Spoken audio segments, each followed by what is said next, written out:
Do you think you could survive a day in a medieval prison? Think carefully before answering. You might imagine rusty bars, cold cells, and grumpy guards, like in old movies. But the reality of a medieval prison is much more cruel, dirty, and disturbing than any story you've ever heard. It wasn't just about losing your freedom. You lost your dignity, your identity sometimes, even your sense of time. And all of this, at the exact moment the cell door closed behind you. Imagine walking into a room where the air is so thick with the smell of rot, blood, and despair that breathing becomes a choice, not a necessity. A place where there are no beds, no silence, no sunlight. Where space is shared with rats, disease, and men who have long since ceased to be men. Stay with me until the end, because what you're about to discover now might surprise you. Imprisoning someone in the Middle Ages wasn't just about isolating them from society. It was about punishing them in ways that would seem unthinkable today. A petty theft, an unpaid debt, unproven suspicion. All of these could land you straight in the dank corridors of prisons like Newgate in London or Château d'If in France, where horror became routine, and routine became a never-ending nightmare. Believe it or not, in many of these places, starvation was a form of discipline. The guards didn't offer protection, they offered extortion. You had to pay even for spoiled food, dirty water, or a less cold spot on the floor to spend the night. And if you didn't pay, well, your body wouldn't last long, nor would your sanity. Have you ever spent a sleepless night, tormented by some fear? Now imagine that, for weeks, months, not knowing if you will get out, not knowing if you will live. Beside you, other prisoners, many of them sick, injured, desperate. Some scream, others cry softly, some pray. And there are those who just stare into space. What if I told you that even children and pregnant women shared these spaces? That a mother could give birth in a cell without light, without help, without dignity? These real stories have been erased over the centuries, but every stone of these prisons still holds the echoes of forgotten voices. Have you ever stopped to think about what it was like to live where justice did not mean security, but rather punishment? Where the church had power but not always mercy? Where fear came not from monsters or wars, but from the muffled silence behind iron doors? Stay with me, because the journey through this dark universe of medieval history is just beginning, and what comes next will reveal why, for most people at the time, prison was not a punishment. It was a living death sentence. Now close your eyes, take a deep breath, and prepare to enter a world where one simple day would be too much. Can you imagine the despair of someone locked up there, feeling their very humanity slipping away with every hour spent in the dark? It's disconcerting to realize how little life could be worth. And the scariest thing is knowing that, often, all it took was a mistake, a rumor, or simply being born poor to end up inside those cold walls. If this topic resonates with you, if at any point this story touched you even slightly, leave a comment below with what has impressed you the most so far. Knowing what you think, feel, and imagine helps transform this space into a place for exchanging not only information, but also human experiences. What has had the biggest impact on you so far? Do you think you would have the strength to endure even one night? And if this kind of time travel, with eyes focused on the everyday reality of ordinary people in the past, engages you as much as it does me, take the opportunity to like this video. It may seem like a small gesture, but it makes a huge difference. It is with each like that YouTube understands that it is worth showing this content to more people who, like you, are interested in stories that are not in school books. And of course, if you want to continue exploring these forgotten pieces of history, not only the big events but the small details of real life in humanity's darkest times, subscribe to the channel. This is where we will continue to unearth all of this, together, with calm, depth, and respect for each story that still needs to be told. Your participation here is what makes this channel grow and reach more people with this type of content. And honestly, it's what motivates me to continue producing with such care. But now, breathe once more, because what comes next will take you even deeper, where the light cannot reach and survival becomes an act of daily resistance. Welcome to Newgate Prison, London, 1290. But don't let the word welcome fool you. Here, no one enters with dignity and almost no one leaves alive. You are no longer a citizen, no longer part of the world. You are just another body trapped between cold stones, surrounded by people who have lost everything, even their sense of time. The walls are damp, covered in a dark crust that seems to pulsate with the humidity and mold of centuries. The floor, made of uneven stone, sinks underfoot because of the mud mixed with human waste. Yes, the dirt is not a detail. It is part of the environment. It is impossible to ignore the smell. It is not just feces or urine. It is the bittersweet smell of rotting flesh, of dried sweat on the body of someone who has not bathed in months, of open wounds that never heal. You arrived here, handcuffed, pushed by 2 guards with corroded armor and empty stares. But the scariest thing is not the violence of the men. It is the silence of those who have already given up. There are eyes watching you in the dark. Some seem to ask for help. Others ask for nothing more. There is no designated place to sleep, no hay, no blankets. Some lean against the walls and slide to the floor. Others curl up in impossible positions, as if their bodies were trying to disappear. And there are those who stand, just so as not to touch the filth. No one asks your name. No one wants to know why you are here. Because in truth, everyone is here for a reason that often does not even exist. A debt, a disagreement, a rumor, a powerful enemy. There is no fair trial. You can rot waiting for someone to listen to you, and that is if you don't die first from hunger, cold, or infection. There are no doctors. The few who dare to enter here come more out of religious obligation than compassion. And when they do come, the treatments involve bloodletting, herbs that have little effect or just a murmured prayer before death. Now I want to go even deeper into this subject. Imagine living in a system where justice is a matter of status, where those who have money pay to have a drier cell, less spoiled food, even protection from other prisoners. And those who don't, they survive on crumbs thrown on the floor, fight with rats for moldy bread scraps, and cover themselves with their own body to withstand the biting cold of the early morning. That is, when they don't have to fight for their lives inside their cells. Prison is not just a physical punishment, it is a complete breakdown of identity. Little by little, you begin to forget your voice, your habits, your place in the world. Time does not pass. It slips away. And with it, the notion of the future also slips away. Here, the present is the only real thing, and it is made of pain, despair, and silence. A silence so profound that, even amidst screams and moans, it weighs on the chest like an invisible burden. The cell where you were thrown holds about 20 men. The space could easily fit 8. The ceiling is low. The breath is hot and humid. There are no windows, just a tiny opening high in the wall, through which a ray of grayish light enters that seems to mock the darkness. This beam of light marks the time, but not precisely. It only indicates that the world outside still exists even if you are no longer part of it. What hurts? The most here is not the physical punishments, but the small daily humiliations. The food served in a cracked container, always cold and tasteless. The nicknames the guards give you. The orders shouted at you as if you were a dog. The complete lack of hope, which spreads like a plague among the inmates. But the most cruel thing is the mental impact. Little by little, you stop thinking about freedom. You start to get used to it. You start to normalize the absurd. When a new prisoner arrives and screams, you just watch. It no longer bothers you. You've been through it all before. And that's when the most profound transformation happens. You stop fighting for justice, for dignity, for yourself. And then there are the whispers in the dark. Stories of torture. Reports of disappearances. Some say there is a secret cell, used only for special punishments.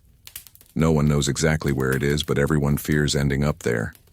They say that whoever goes to this cell never comes back. And whoever does comes back different, silent, with their eyes always lowered, as if they had seen something that no human being should see. The hidden truth about medieval prisons is not in the official records. It is in these details, in the daily fear, in the slow loss of humanity, in the silent agreements between survivors, and also in the small decisions that change fate. A plate of food refused, a snappy retort to a guard, a glance at the wrong time. Here, any choice could be your last. And while the city of London continues to live outside with its markets, its bells ringing, its merchants shouting in the alleys inside, time has frozen.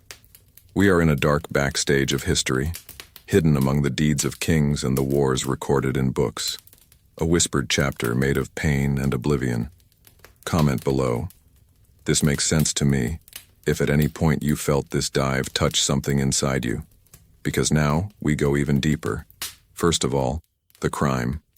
But here, in London, in 1290, this word does not carry the same meaning that you know it today.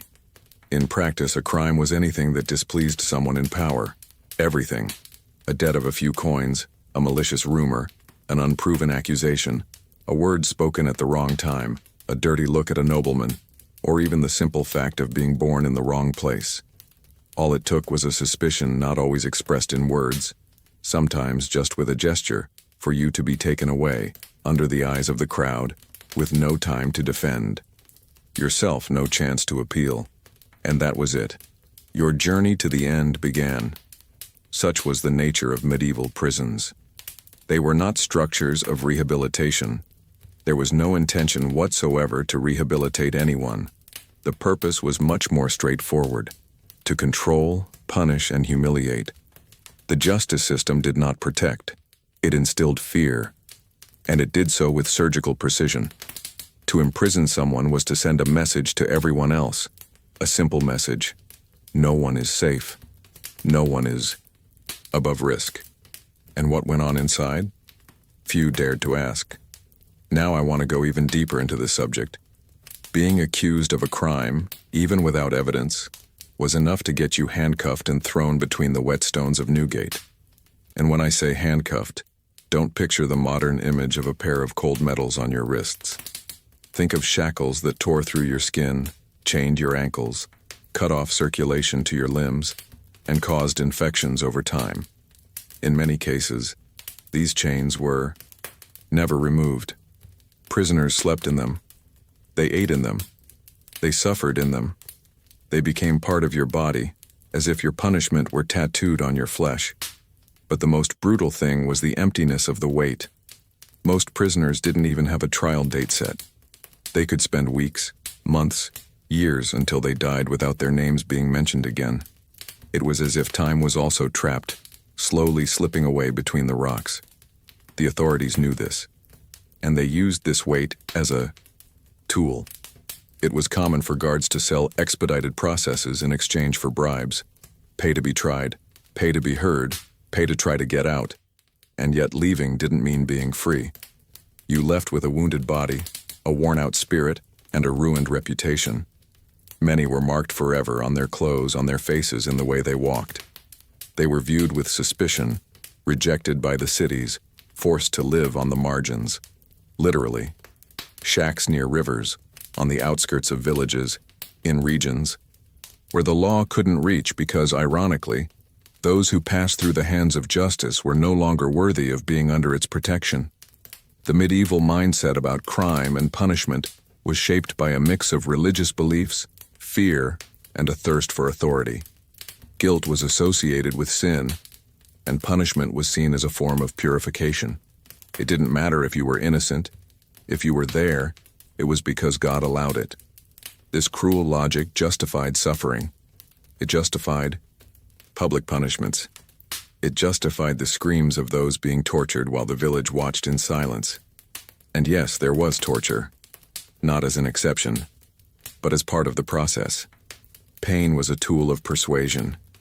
If you didn't confess, you were beaten until you did. And if you still resisted, you were beaten even more because, in the eyes of the prison guards, resistance was a sign of guilt. The truth was irrelevant. It was enough that the story fit, that the narrative was convincing enough to calm the crowd, or to satisfy the interests of those in charge. At Newgate, the methods varied. Thumbs were crushed, ankles were locked in wooden blocks, burns were made with hot irons, extreme sleep deprivation, and food was strictly controlled to the point of survival. And most common, confinement in tiny spaces called pits of repentance, cells where it was impossible to sit or lie down completely. The prisoner was kept in a bent position for days, sometimes weeks. This not only tortured the body, but destroyed the mind. The transformation that was happening inside was not immediately visible, but it was devastating. Little by little, the prisoner stopped fighting. He abandoned memories, forgot names, erased affections. He began to refer to himself in the past tense. He began to accept that this was his destiny, that the world outside those stones was just a distant memory, like a dream from which one would never wake up. And the impact of this went beyond the prison walls. It created a cycle, a pattern. When people saw what was happening to the guilty people, they began to fear any transgression. But they also gradually got used to the idea that this was normal. The suffering of others became part of the scene. The trivialization of pain became routine. And the worst part, some fed on it. They felt pleasure in seeing their neighbor, their acquaintance, their unwanted relative being punished. There was something deeply dark about this constant spectacle of punishment. The hidden truth of this story is that the medieval prison was not just a physical institution. It was a mental structure, a mechanism of emotional, psychological, spiritual control. It did not need soldiers on every corner. All it needed was the fear ingrained in each person. All it needed was for everyone to know what could happen, and to avoid questioning it. And there was another detail, perhaps the most painful. Children were also imprisoned. Yes, children. Some were born. Inside the prisons, the daughters of women who had been imprisoned while pregnant. Others were captured as companions of convicted parents. And others, simply because there was nowhere to put them after the loss of their guardians. Imagine a child growing up in an environment like that, without light, without affection, without any notion of justice. The emotional and cognitive development of these children was severely compromised, and many, by the time they reached adolescence, were already part of the system itself, reproducing, with others, the violence they had suffered. It was a vicious cycle, fueled by ignorance, maintained by tradition, and sustained by a society that, to maintain its balance, needed someone to punish. Always. Now let's open another door in this stone labyrinth. There were no individual cells, no privacy, no idea of personal space. The medieval prison was, above all, a collective body in pain, and you were just another living piece forced into a room made to punish you by crowding you. Silence was rare. The air, dense and heavy, seemed to stick to your skin, as if each breath brought not only the stench, but also the hopelessness of others. The space where you slept, ate, and defecated was the same. There was no division. There was no separation between functions or between bodies. And this, over time, began to erode your sanity. The cells at Newgate, like those in so many other medieval prisons, had no beds, mattresses, or any other minimally dignified structure. The stone floor was the only available surface, covered in mud, urine, and pieces of rotten fabric used as makeshift blankets.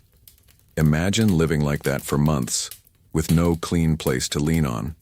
The body starts to feel it first. The pain settles in the bones. Then the mind starts to disorganize the notion of comfort, care, self-awareness. Sleeping becomes an instinctive, almost animal act, and waking up, a repetition of the nightmare from the night before. The overcrowding was intentional. There was an implicit belief that the cramped conditions, the warmth of the bodies, the constant proximity to the suffering of others, helped to break the spirit of the prisoner. And in many cases, it worked. Those who entered proud or angry at the injustice were soon swallowed up by the harsh reality of the cells. There, no one was special. No one was immune. It didn't matter who you were out there. Inside that crowded cubicle, everyone was equalized by the same pain. Now, I want to go even deeper into this subject. Imagine living with people in different stages of degradation every day. Some were newcomers, still trying to understand what was happening. Others were pale, wounded, with dull eyes, as if they could no longer see any meaning. And still others were completely lost within themselves, talking to themselves, laughing in the dark or crying in silence. This constant coexistence did not generate solidarity. It generated survival. Each man for himself. Sharing was a risk. Trusting was a weakness. And this environment of constant tension made every move a strategic decision. Where to lie down. Who to turn your back on. Who to share the little you had with. Every choice had consequences.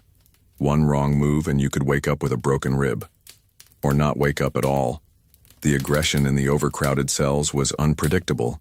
There were codes of their own, languages formed in pain, alliances built out of desperation. And in the midst of all this, your exhausted, dirty, vulnerable body tried to adapt. The lack of space meant that bodies were constantly touching each other, but there was no human touch there. It was more like the collision of hardened shells, as if each person had built an invisible armor to withstand the contact. The heat was unbearable in the summer. In the winter, the cold was cutting even with the bodies together. And the worst part, the feeling that you had nowhere to go, nowhere to look, was constant. It was suffocating. It was definitive. The hidden truth about this type of punishment is that it didn't require active violence to work. The space itself did the work. The architecture was designed to punish. Without individual cells, without separation by type of crime, by age, by physical or mental condition, everything became chaos. And in this chaos, those who were weakest always suffered the most. The oldest, the sick, the silent. Those who still tried to maintain some humanity.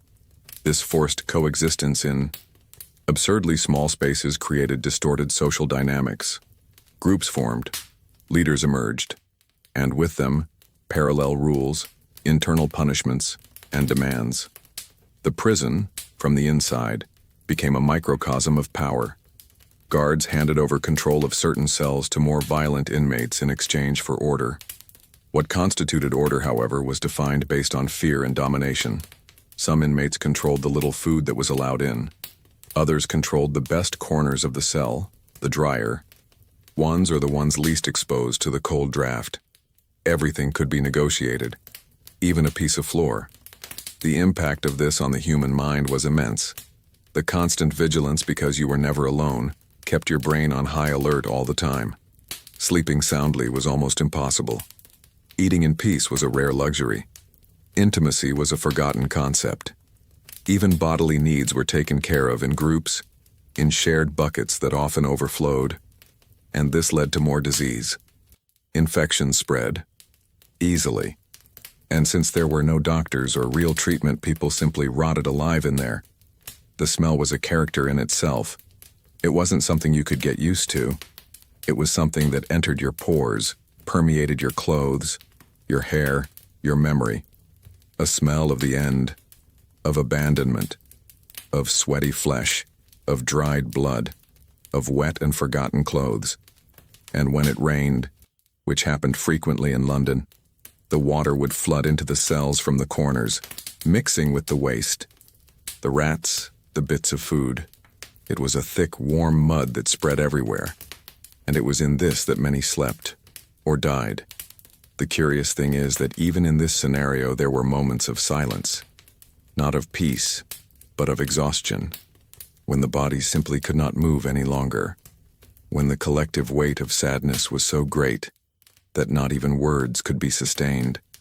It was in this silence that the inner voices emerged. The deep thoughts, the memories of life outside, the regrets, the decisions that led to this. The transformation at this point was already complete. The prisoner was no longer the one who entered. He was something else, a shadow of himself. The authorities knew this, and they counted on it.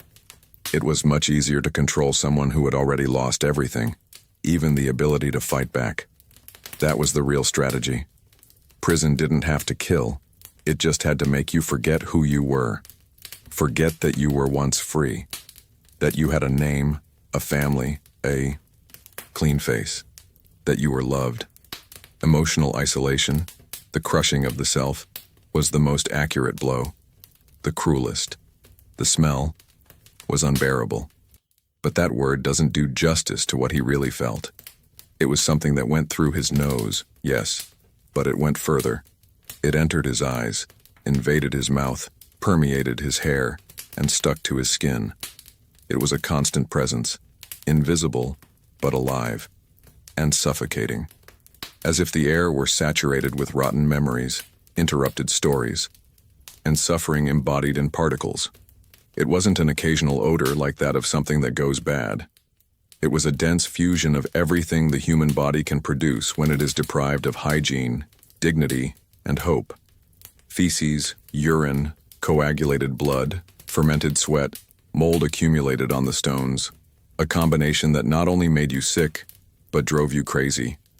In the first few minutes inside the cell, this smell made those who were still new there feel sick. Some actually vomited. Others cried. Those who had been there longer just watched, accustomed. Their noses had somehow given in.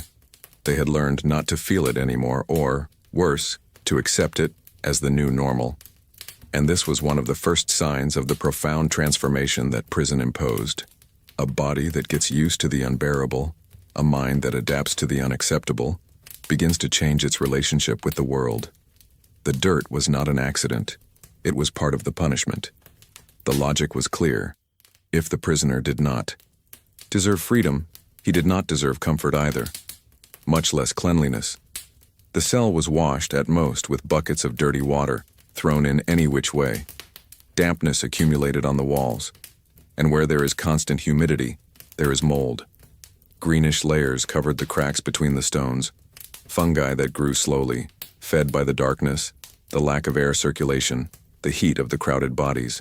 Breathing in this environment meant, little by little, becoming intoxicated. Now I want to go even deeper into this subject. Imagine how the body reacts when exposed, day after day, to this type of environment. The immune system weakens. Infections arise and spread quickly. Skin lesions do not heal. Open wounds are easy targets for rats and flies. Worms take up residence. Lice crawl freely on the heads. And the odors multiply, forming new layers of rot. It was common for prisoners to die without anyone noticing the smell of death right away. There it was confused with the smell of life. This assault on the senses was not just physical. It was emotional. It was psychological. It was like living inside a sick body that spread throughout the room. A failing collective body where no one could clean themselves, where no one could escape. Some tried. They collected rainwater that ran down the walls, scraped the dirt off with pieces of wood, improvised rags from their own clothes. But it was in vain, because the filth came from the system itself, which dumped more and more people into the same cells without offering even the basics for survival. The impact this had on mental health was devastating. When everything smells bad, even thoughts seem to turn sour. It was hard to remember good smells. The aroma of fresh bread, the scent of flowers, the smell of the skin of someone you love. These memories began to fade, suffocated by the unbearable present. The brain, as a form of defense, erased the aromatic past, and without sensory memory, longing changed. It stopped being something sweet. It became pure absence. And it's curious how smell, a sense so closely linked to emotions, becomes a battlefield in these places. The stench was more than a nuisance. It was a constant reminder that you were there, that you had been forgotten, that you were no longer seen as human. Dignity had a smell, and in that place, it had evaporated long ago. There were days when the smell got worse.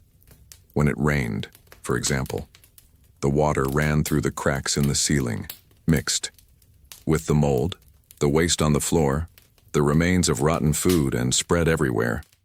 Like a toxic river, the mud took over the cell, carrying feces, dead rats, and urine accumulated on the edges. If the guards noticed it, they would just laugh. Or they would close the door tighter, as if the rot could be contained. But it couldn't. It escaped under the doors, climbed the stairs, and reached the hallways. Even those who weren't incarcerated were forced to smell it. And many avoided even approaching the prison because of this. But the prisoners, they lived there, day after day, breathing it, sleeping with it, accepting, little by little, that perhaps this was all that was left. It was at this point that a silent, almost imperceptible but brutal change took place. The loss of self-awareness. One no longer felt disgust. One no longer reacted. And this was one of the most profound forms of destruction. Because while the body can resist pain, it is much harder to resist the normalization of horror. In the accounts that have survived to this day, few, fragmented but revealing, we find descriptions of prisoners who, after months in this environment, lost the ability to recognize themselves in the mirror. When by chance they saw their own reflection in puddles of water or metal surfaces, they became frightened. Their faces were covered in dirt. Their eyes were sunken. Their beards were unkempt. Their skin was stained. Their appearance was merely the external reflection of something deeper. Their identity dissolved in the daily rot. But even in this desolate scenario, there were moments of lucidity. Moments when a prisoner, amidst the darkness and the smell of death, remembered something. A landscape. A smell from the past. A feeling of being clean. It was like a weak spark inside a flooded basement. A sign that, no matter how hard they tried to erase everything, there was still memory. There was still something inside fighting not to disappear. These small memories could be what separated someone from total madness. An invisible thread connecting the present to the life left behind. An emotional anchor in the midst of chaos. And, for that very reason, so valuable. Because the medieval prison was not made only of stones and chains, it was made of decisions, of narratives, of environments built to shape mentalities. Dirt was not a consequence. It was an instrument. The light came from a single crack. And when I say crack, I'm not referring to those narrow windows that still let in a sliver of soft light in the morning. It was something more brutal. An irregular cut in the stone, too high to reach, too narrow to see the sky clearly. The light that came through that gap was timid, dim, often diffused by the dust in the room or the smoke outside. Even so, it was almost revered by the prisoners.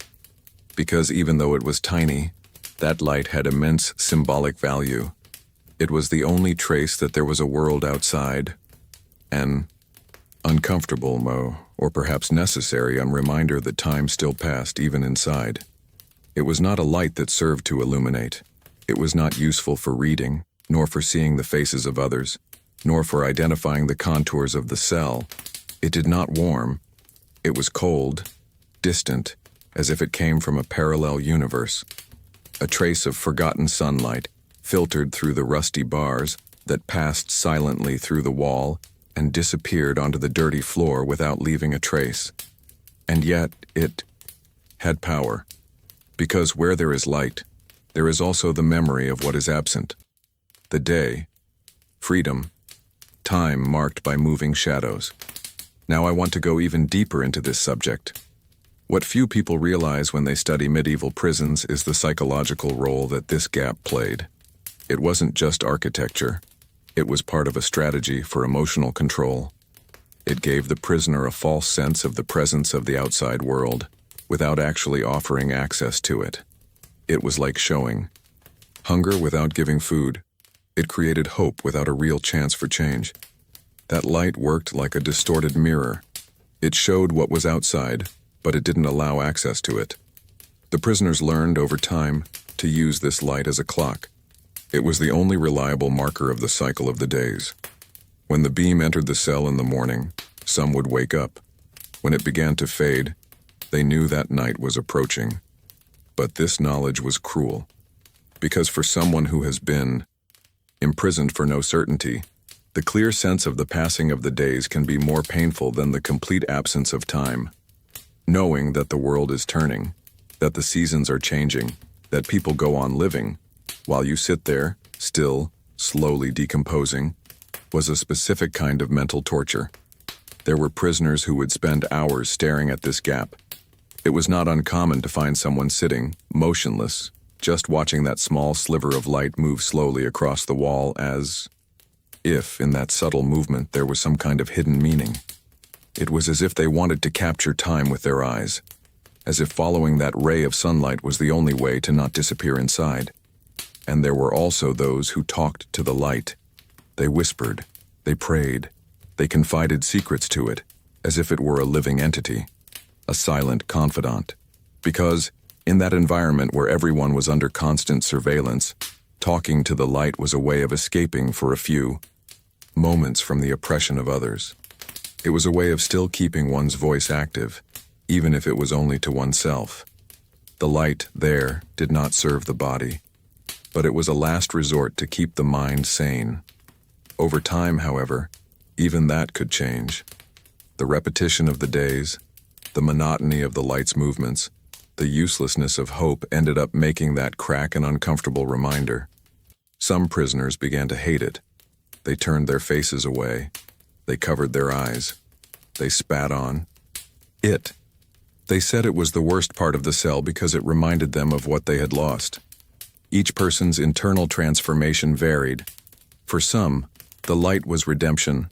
For others, it was condemnation. And this shows how, even in the simplest details, prison was made to divide, to break, to erase any sense of emotional direction. The hidden truth, which few mention in the official records, is that this small crack, this nearly invisible element of medieval architecture, had more impact than any physical punishment. It poked at the soul. It exposed internal wounds. It reminded you that freedom existed, but not for you. It was, in essence, a daily reminder of your exclusion. The light was not there to comfort you. It was there to watch you fall. And there was something else. At night, when the sun went down and the cell was plunged into complete darkness, that crack no longer had any function. It disappeared, swallowed up by the shadows. And that was even worse. Because at that moment, there was no longer any reference to the outside world. Everything disappeared. Sounds blurred. The boundaries of space disappeared. It was as if the universe had been reduced to that suffocating hole, and there would be no new beam until dawn. For those who had been inside for a long time, the light pattern was the only stimulus that still connected the brain to the real world. It was common for prisoners deprived of this minimum amount of illumination, placed in underground cells for example, to go mad more quickly. The total absence of light killed the notion of time, distorted the perception of one's own body, and made the days become an indistinct mass. Those who had access to the crack took longer to lose this connection, but they also suffered in another way. They were forced to watch helplessly as the world went on. This experience left deep scars. Many who left these prisons developed an intense relationship with natural light. There are reports of former prisoners who could no longer sleep with the windows closed, or who would spend hours standing at the entrance to churches just to feel the sun on their faces. Light stopped being just physical. It became a symbol. It became a portal between what was lost and what could perhaps still be regained. Comment below. I'm on this journey too. If, somewhere in this story, you also saw the power that exists in the small, forgotten details of darkness. Now, I want to go even deeper into this subject. Silence did not exist. It wasn't just his absence. It was the denial of silence as a possibility, as a state of existence. The cell breathed noise, a living, dense, permanent sound that didn't cease even in the moments of deepest exhaustion. There was always some voice occupying the space, some noise forcing its way through the stones. A continuous lament, like an ancestral echo trapped within those walls. A collective voice of anguish that refused to be silenced. It was a chaotic chorus made up of screams, of pain, whispered prayers, fights, incessant coughs, suppressed sighs, muffled sobs. One sound overlapped another, with no hierarchy, no rhythm, no respite. And in the midst of it all, breathing itself became part of the noise. Each heavy inhalation, each tired exhalation, added to this environment where the mind could never rest. The noise of the prison did not come only from the bodies. It came from the souls, all struggling in their own internal cages, creating a sonorous ocean of despair. Now I want to go even deeper into this subject. Think about how this affects one's emotional makeup. In a world where introspection is impossible, where silence, that resting place for the mind, has been hijacked, there is no refuge. The mind cannot reorganize itself. Thoughts come in whirlwinds, interrupted, fragmented. The external noise, combined with the internal noise, forms a constant storm. The deprivation of silence is not only uncomfortable, it is cruel, because it prevents any form of reconstruction. Without silence, there is no recovery. There is no space for remembrance. There is no time for mourning. Each sound that filled that space carried a story. The screams, for example, were not all the same. Some came from immediate physical pain, from a beating, an infection, a bout of feverish delirium. Others came from emotional collapse, from someone who no longer knew where they were, from someone screaming into the void, only to remember that they still existed. Then there were the silent screams, eyes wide open, mouths open, but no sound coming out, as if even the scream had been ripped away. The prayers formed another layer of sound, almost hypnotic murmurs, repeated like mantras, in Latin or the local language.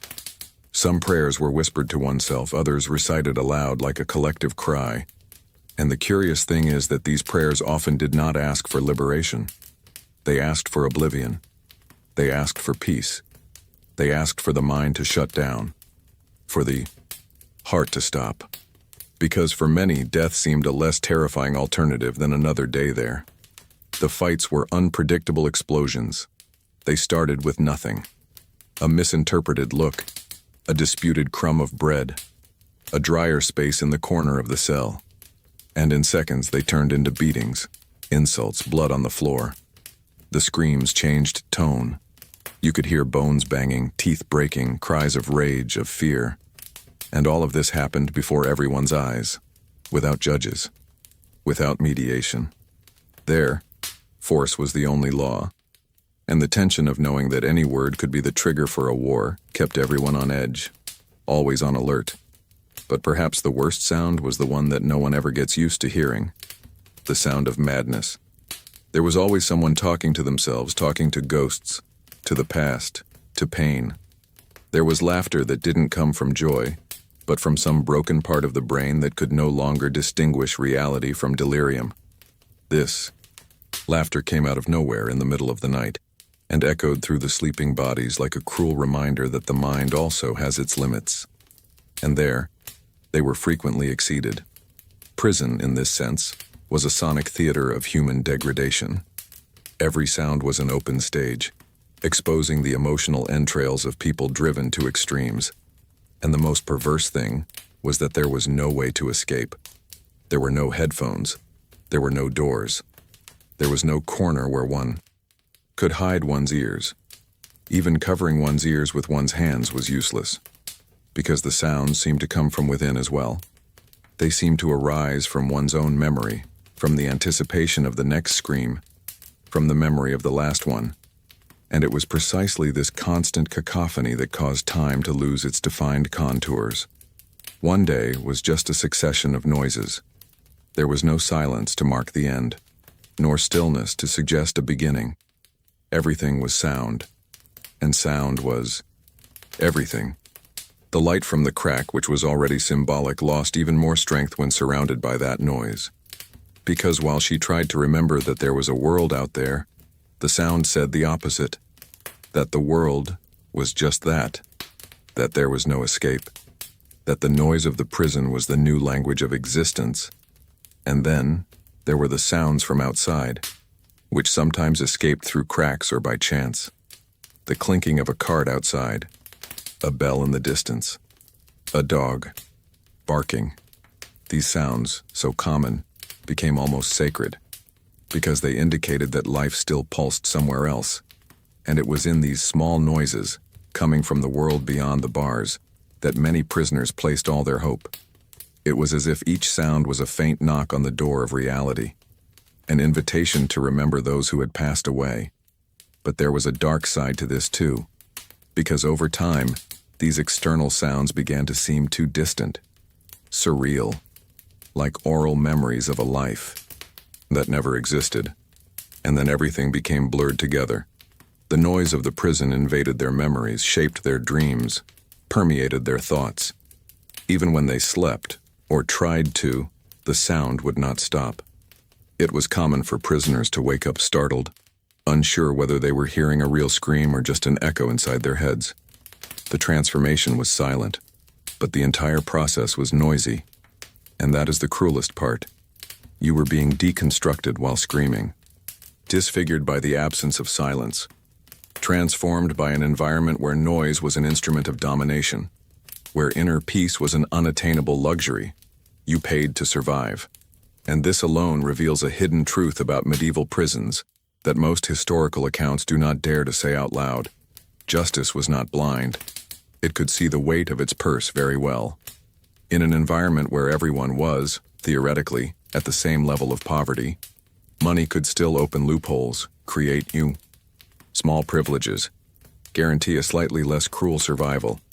In practice, the cell was divided between those who could pay and those who became payment. Those who had coins hidden in the seams of their clothes or connections on the outside were able to bargain with the guards. And bargaining in this context was not an advantage. It was a necessity. Sleeping in the least damp corner of the cell, receiving less moldy bread, having access to clean water, or even simply being left alone for a few hours. All of these came at a price, and it was a high price, because the prison system, especially in places like Newgate, had become an underground market, a theater of constant corruption where every human need was auctioned off. Now I want to go even deeper into this subject. The presence of money in prison did not nullify the punishment, but it transformed it. For those who could pay, the pain came at intervals. For those who could not, it came as a rule. This created an invisible hierarchy. Among the prisoners, as rigid as the castes in the world outside, the poor man without resources or connections fell straight to the bottom of the food chain. He was the one who cleaned the buckets, who took punches without fighting back, who slept next to the rats, who ate last if there was anything left to eat. And this inequality was no accident. It was encouraged by the guards themselves, who saw this imbalance as a way to maintain control. By allowing the richest to buy certain privileges, they also made them dependent. No payment was definitive. Everything had to be constantly renewed. It was an economy of pain, sustained by uncertainty. Today you sleep well, tomorrow you might not. Everything depended on your ability to continue offering something. This cycle corroded both those who had and those who didn't. The wealthiest began to live in a constant state of alert, fearing the moment when their coins would run out. And the poorest developed a silent bitterness, a pent-up anger that sometimes exploded violently. The cell became a field of economic tension, and paradoxically, money, which should have meant security, also became a burden. There were those who tried to protect themselves by offering services. Some cooked, if that is what you can call the tasteless and almost rotten mixture that was sometimes allowed.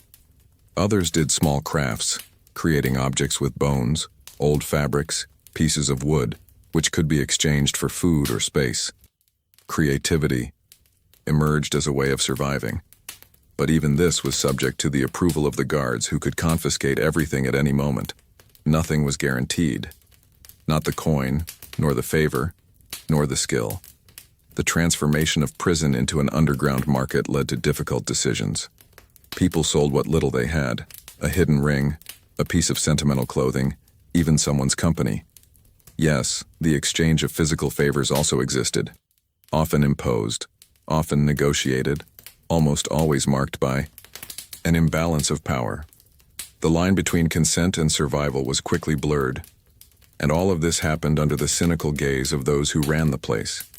The guards, for the most part, were not cold men from the start, but their environment also shaped them. The repetition of misery, the daily contact with human degradation, the ease of quick profit, all this made many of them accomplices in a sordid system. They did not just accept bribes, they expected them. They created difficulties in order to sell facilities, and so they transformed each day of a prisoner's life into a moral transaction. There are reports of prisoners who, upon realizing they could no longer pay, made drastic decisions. They threw themselves against the walls. They provoked other prisoners. Some provoked their own guards to receive a quick and fatal punishment. It was a twisted way of regaining control, because living without control was, there, the worst form of existence. And money, or the lack of it, defined exactly where each person fit on that scale. The most tragic thing, however, was to see how the value of life became quantifiable. A piece of bread, a cup of water, a few extra inches of dry ground, all of these could cost a penny. And over time, life itself began to be worth the same. It was common for prisoners with more resources to hire protection. One or two stronger cellmates paid in food or small perks, who kept them safe from aggression. Money created invisible walls within the cell itself, but they also isolated. And isolation, in that reality, was also a form of torture. It all came down to an economy of suffering. The more you could pay, the less you suffered. But you never stopped suffering. And this imbalance didn't end in the cell. When someone finally left prison, for freedom, to pay off a debt, or by some higher decision, they carried the mark of inequality forever. Some left in debt to other prisoners. Some left hated. Others left alive, but with their souls in pieces. And this wound, this division imposed by currency even in the midst of collective misfortune, echoed beyond the walls. It returned with the men to their villages, shaping the way they spoke about prison, how they treated the poor, how they dealt with the fear of punishment. It was a collective trauma disguised as an individual experience. Guards didn't protect, they exploited. And this is perhaps one of the harshest truths behind the cold walls of a medieval prison. Because contrary to what one might imagine, the guard there was not a figure of order, of fair surveillance, or of conflict mediation. He was an active part of the moral collapse that defined those spaces. He was just another player, just another merchant in this market of pain and despair.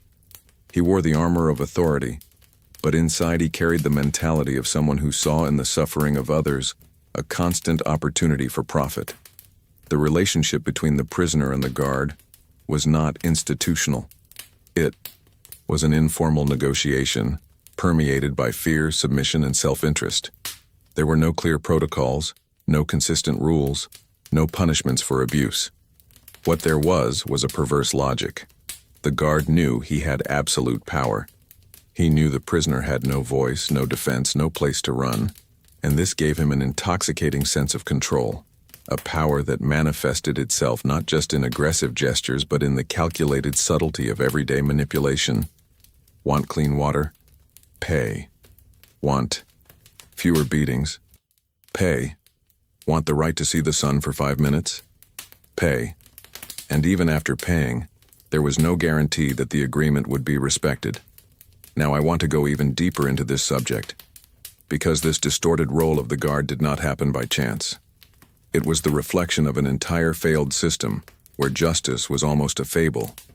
Guards were often ordinary men recruited from among the most brutal, most desperate, or most indifferent.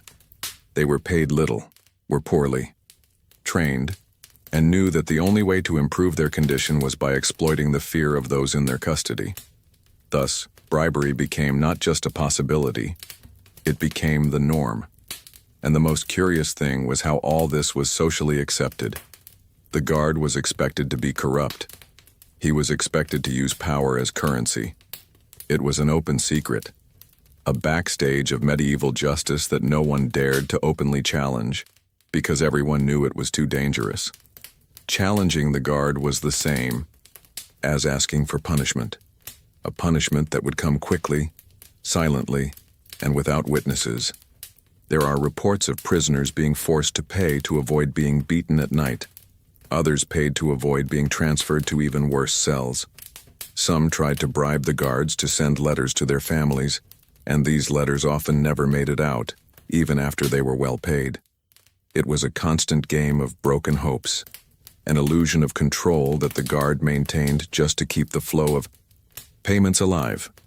And it wasn't just the prisoners who became victims. Sometimes families on the outside were also caught up in this cycle. Women, mothers, wives, and siblings were extorted in the corridors, in the yards, during authorized visits. They gave the little they had in exchange for the promise of better treatment for their loved ones. And the guards, accustomed to this system, learned to negotiate coldly. There was no empathy, only calculation. But there was also another side to this. Coin. Some guards took pleasure in playing the role of executioner. They felt like gods within that rotten universe. They used violence as a tool for pleasure, and humiliation as a spectacle. And this was no exception. It was part of the culture. Brutality, when repeated and authorized, became routine. And routine became identity. This environment distorted everyone. The prisoners slowly began to see the guard not just as an authority figure, but as a predator. There was fear in his eyes whenever he approached, even when he came in silence. Because silence, coming from the guard, was even more dangerous. It was the silence of someone who was thinking about how to take more, how to punish more, how to exploit more. And in this dirty game, some prisoners tried to find strategies. They approached, flattered, offered small favors, feigned respect. It wasn't admiration, it was survival. And at the same time, there were those who rebelled, who spat on the floor, who glared at the guard with hatred, even though they knew they would be punished. These small acts of rebellion became symbols of resistance, even if they were useless. They were the last sparks of a dignity that stubbornly refused to die. The mental transformation in these contexts was profound. The prisoners learned that justice was a theoretical concept, far removed from reality, that the law was malleable, that everything was negotiable, including one's own integrity. It was a bitter lesson that would remain forever. Even after their freedom, many could no longer trust authority, because the figure of the guard who was supposed to protect them had been their torturer. And this wound was not invisible. It manifested itself in behavior, in nightmares, in prolonged silences. Those who survived prison knew that they would never be the same again. They had been exposed to corruption at its rawest. They had seen how power, when left unchecked, turns into abuse. They had experienced firsthand how the absence of ethical boundaries can transform ordinary men into operational monsters of an apathetic system. And there was a cruel irony in this whole cycle. Many of the guards, after years in that environment, ended their days as prisoners too. Not out of revenge, but because the system was unstable. All it took was a political change, a denunciation, an internal fight, and the roles were reversed. The executioner became the prey, and it was then, inside the same cells, breathing the same air, hearing the same screams, that he felt the weight of what he had done. Comment below. Comment below. This makes sense to me. If upon hearing this part of the story, you also saw how authority without conscience can be more dangerous than any locked cell. The food was a humiliation, not only because of what was served, but because of the way it was received.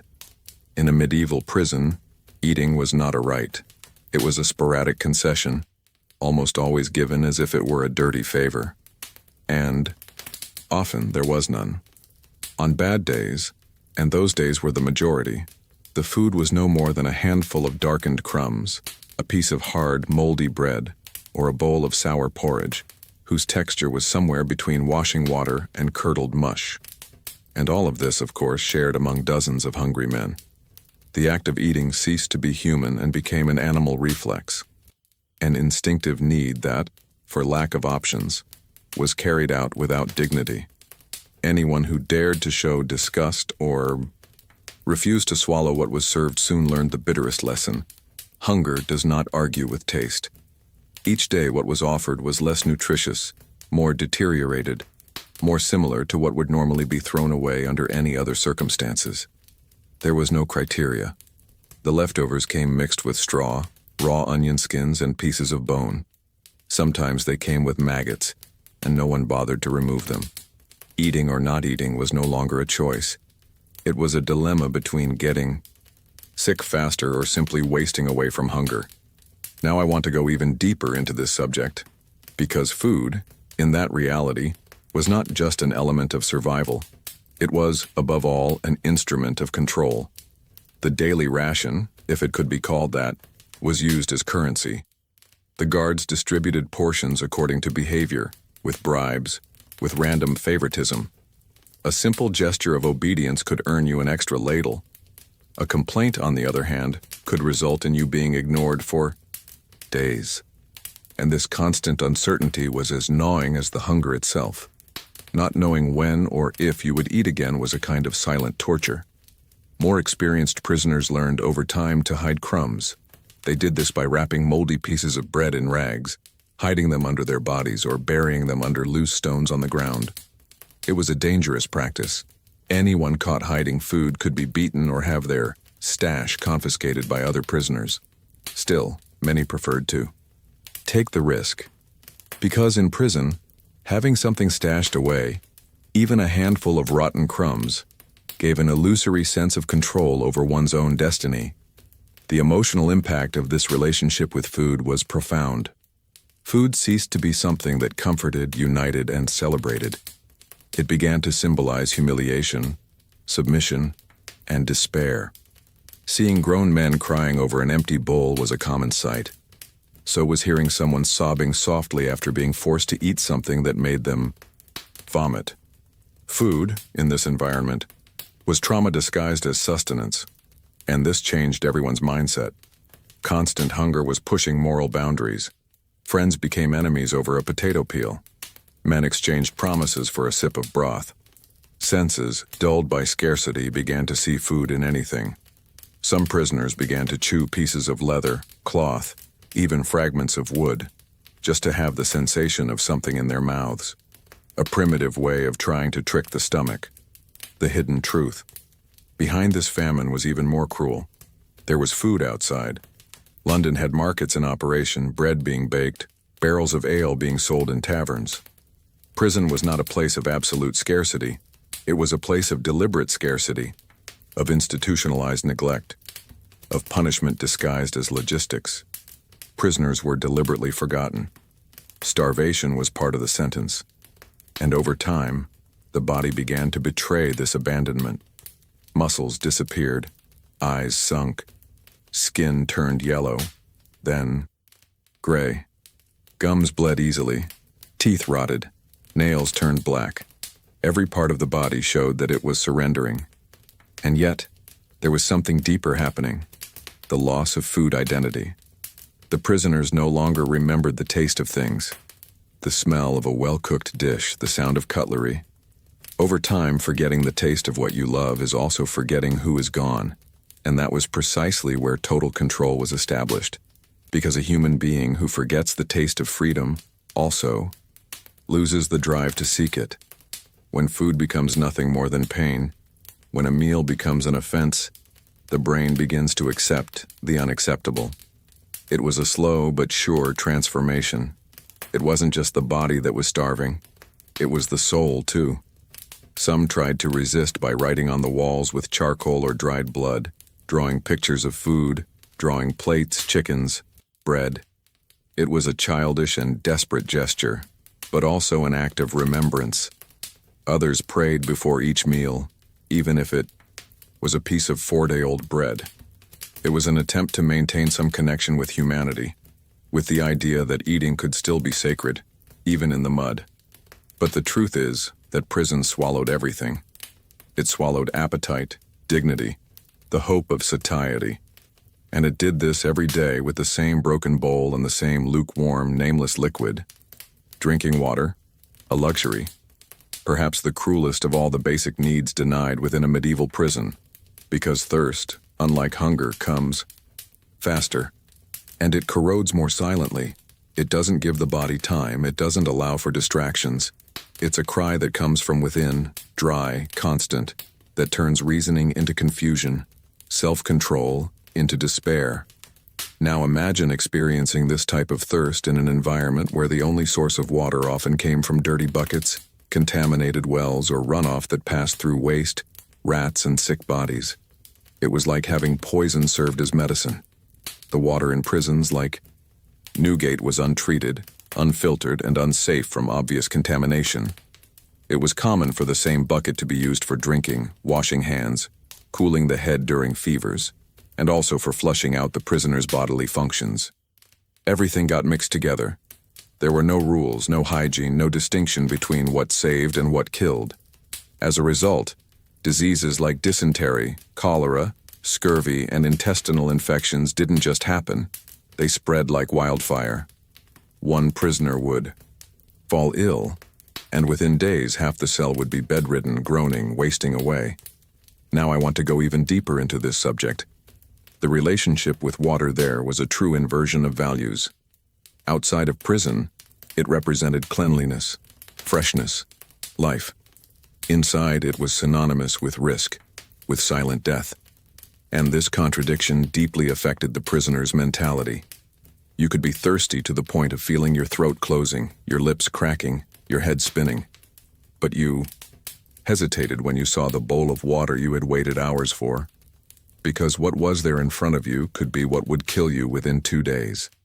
This constant uncertainty was one of the most perverse torments. Water became a moral and biological dilemma. To drink or not to drink, to survive now and perhaps get sick later, or to hold out for a few more hours without knowing if there would be another chance. The hidden truth behind the appearance of neglect was that once again, it was all intentional. The scarcity was a strategy. It created tension. It favored bribery. The guards knew exactly what they were doing when they reduced the water supply on hot days.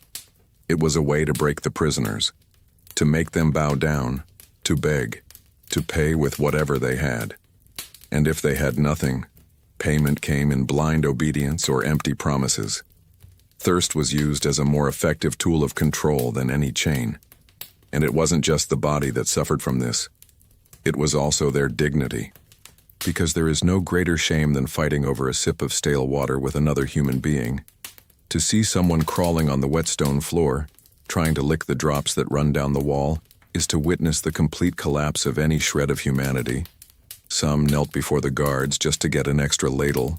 Others, already overcome by fever and pain, murmured the names of family members, hallucinated about rivers and lakes, daydreamed about rain, as if their own minds were trying to offer symbolic relief to their dry bodies. In many ancient accounts, there is one constant, the memory of thirst. Men who survived prison report, decades later, that what they remember most is not the cold, nor the screams, nor the dirt. It is the thirst, the sensation of having your mouth glued shut, of your tongue becoming rough as stone, of swallowing hard and feeling like glass. Thirst has a language all its own, a type of pain that cannot be compared to anything else. And this pain, like so, many others in that environment, was shared. The entire cell felt the thirst, and this created a strange kind of bond between the prisoners. Shared pain has this paradox. It can both bring people together and drive them apart. In some cases, solidarity emerged. One prisoner shared what he had with another, even if it was little. In others, thirst generated anger, selfishness, pure instinct. There have been reports of violent fights over a bucket, and even after the conflict, even after the blood was spilled, the two men drank from the same water, now mixed with sweat, tears, and perhaps regret. The water that entered the cell, when it did, was a revelation of what was going on behind the scenes. It showed how rotten the system was, because even that which should have been a basic and unquestionable good became a currency of power. Every now and then, someone from outside, A wife, a child, a sympathetic priest would manage to send a small bottle of clean water to the prisoner. But this was rare, and when it happened, the prisoner had to hide it with his own body, protect it with his own life, because there were many eyes around, and everyone's thirst was insatiable. On rainy days, the cell was transformed into a field of hope. Some tried to collect drops with their hands, with pieces of cloth, or with their own mouths. Others sang, as if the rain were a divine blessing. It was a paradoxical scene. The same rain that ran down the gutters, that spread mold and flooded the floor with feces, was also the only source of truly pure water that some would see in months. It was a fleeting, ephemeral gift that came from heaven, unrelated to the injustice of men. And, for this very reason, it was venerated as a miracle. But even this miracle was not enough, because the structure of the prison was made to deny, to limit, to humiliate. And thirst, along with hunger, darkness, and fear, completed this cycle of domination. When a human being is deprived of that which keeps him alive, and yet continues to breathe, what is left is no longer life, but resistance. Rats were constant companions. It was not just a figure of speech, nor an exaggeration designed to dramatize the environment. They were really everywhere, scurrying among the bodies at night, fighting over crumbs on the filthy floor, chewing on clothes, biting fingers, raiding buckets of food and water. The presence of rats in prisons like Newgate was no accident. It was a direct consequence of neglect, the accumulation of filth, the constant humidity, and above all, the total absence of minimal hygiene policies.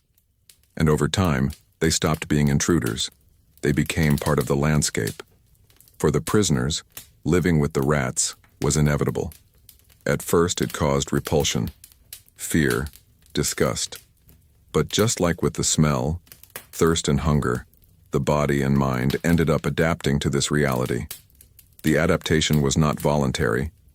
It was a forced response, a type of survival mechanism that teaches human beings to accept the unbearable as the norm.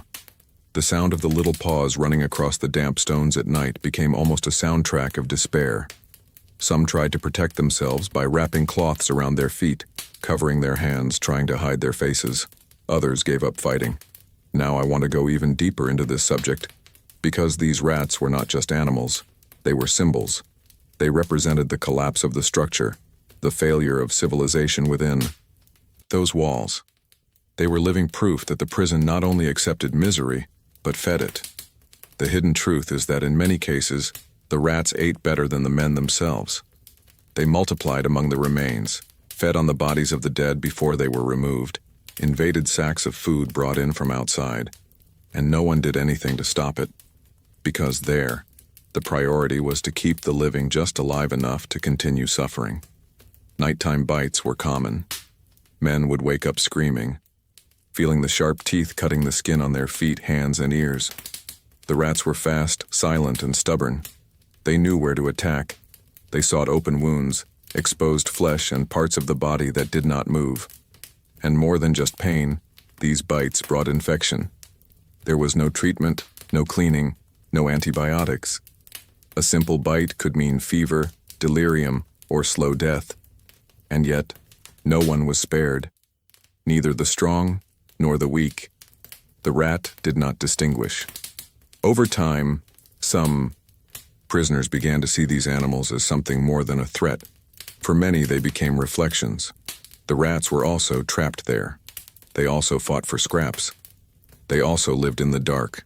They were also hated, ignored, and crushed without value. And perhaps for this reason, in moments of delirium or extreme loneliness, stories would emerge among the prisoners that the rats listened, protected, and warned. Superstitions were born. Whoever fed a rat could escape madness. Whoever killed one would suffer more. It was an attempt, albeit symbolic, to make sense of the absurd, to find order in the chaos. But the real impact of these animals went beyond the physical or the symbolic. They profoundly affected the psyche. The sensation of sleeping in a place where one is gnawed at night is not only uncomfortable, it is dehumanizing. The idea of inviolability is taken away from the human being. The cell had no doors to protect oneself. The cloths were not enough. The sleep was not safe. And the body, which should be the last personal territory, became vulnerable in its most intimate state. The deprivation of control at this level messed with identity, because it was not just about pain, it was about being reduced to the condition of prey, to the condition of exposed flesh. There was also a cruel cycle. The sick attracted more rats. The rats sickened more men. And those who died left their bodies at the mercy of the animals before the jailers could bother to drag the corpse out. There were reports of bodies being partially devoured before dawn. The living learned to look at this without reacting. There was no longer any shock. There was only a hardened silence in the face of inevitable brutality. The rats, moreover, shared the space with other beings. Lice, fleas, cockroaches, vermin. But they, the rats, were the most feared. Because they did not hide. Because they came in packs. Because they were intelligent. Because they seemed to know that this place had no owners, no rules. It was no man's land. And that, in some way, made them part of the hierarchy of chaos. They were not below the prisoners. They were, in certain aspects, above them. The constant presence of these animals generated a silent transformation. The prisoner, upon accepting that he shared the floor with rats, began to see himself differently. He stopped considering himself a victim of the system. He began to see himself as part of the failed system itself, as a human residue, forgotten amidst the rubble of the city. And this change in mentality was profound, because identity began to be eroded not only by injustices, but also by self-image.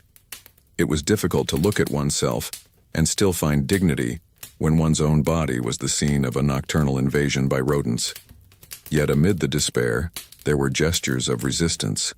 Some prisoners tried to scare away the rats with sounds, banging on the walls, creating rudimentary traps, trying to impose some limit, some space. It was a small act but full of meaning, a way of saying, I am still here. Because when everything has been taken away from you, freedom, food, water, silence, space, protecting your body from a rat becomes a political gesture, a silent protest. Others, already without strength, simply closed their eyes and accepted. The bite came as confirmation that one was no longer important to either the living or the dead, that one's destiny was to be slowly consumed, inside and out. And it was, at this point, that many stopped reacting, not because they were consciously giving up, but because the line between being and not being dissolved, as if the prison itself had devoured one's will, leaving only the body, surrendered to whatever comes. Tattoos? No. Torture marks. In medieval prisons, skin told stories that were not chosen. Marks did not decorate the body. They silently cried out what had been lived, what had been torn away, what had been imposed. Deep scars on the wrists from handcuffs held tight for days, circular burns left by red-hot irons, jagged cuts along the back from improvised whips, faces disfigured by repeated beatings. These were signs that not only hurt, they betrayed. They were traces of what could not be said out loud, but which remained imprinted on the flesh as a perpetual record of suffering. These marks were not symbolic like a tribal tattoo, nor aesthetic like a sign chosen by one's own will. They were forced. They were instruments of remembrance and domination. The intention, often, was not just to punish at the time. It was to ensure that even after the sentence, even after the cell, the body would forever carry the memory of that pain. Because each scar became a living sentence. The prisoner could not hide. And even more cruel, he could not forget. Now I want to go even deeper into this subject. The hidden truth is that the body, inside, ceased to be a personal territory. It became a public surface, a map of violence. Individuality was erased.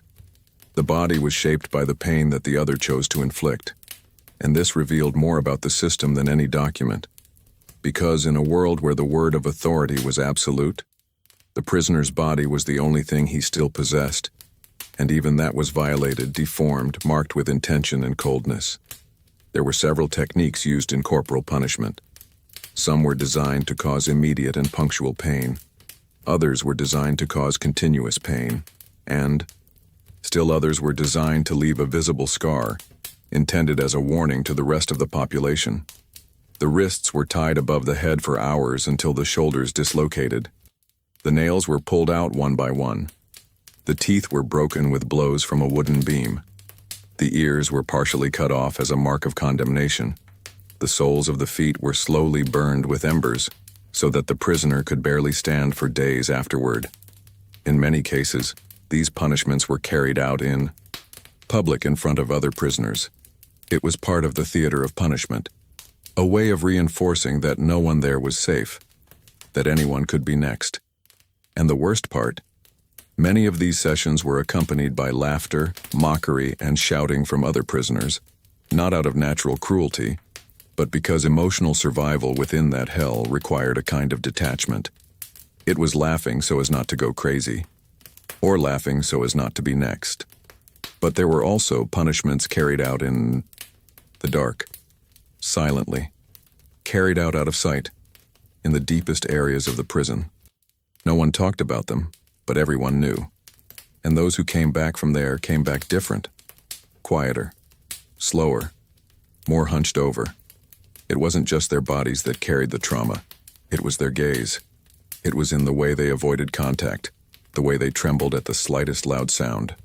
And those who had more visible marks, on their faces, their hands, their necks, quickly learned to shield themselves from gazes, to lower their heads, to hide even among the other condemned men. And these marks did not end in prison. They carried the prisoner through the gates even after he was freed. A cut on the face was enough to be rejected in markets, to be denied work, to be singled out on the street. A circle-shaped scar on the wrist was a known sign. He had been arrested for theft. 2 parallel scars on the chest, rebellion. A piece of ear missing, accused of treason. Society was trained to recognize these. Silent codes. Punishment extended indefinitely. There was no forgiveness, only eternal vigilance. And this had a profound impact on the minds of those who left. It was as if freedom were a farce, as if the body were a life sentence. Many ex-prisoners chose isolation. They lived on the outskirts of cities in remote areas among the woods and hills. Not by choice, but because even in freedom, they were still prisoners of their own skin. The scar followed them. It was there, every morning, every night, in the water of the stream, reflected as a reminder that the past was not behind them. There are reports of men who tried to get rid of the marks. They burned their own skin again, hoping to erase the shape of the punishment. Others made cuts over it, trying to confuse the design, to scramble what was there. But nothing worked, because it wasn't just the skin that held the mark. It was the memory, and that memory infiltrated everything. The way they walked, the way they spoke, the way they flinched at sudden noises. The mark of torture was, above all, an inner transformation. And this transformation, which begins with steel, wood, and red-hot iron, continues even when the instrument is removed. It is as if each blow leaves a question suspended in time.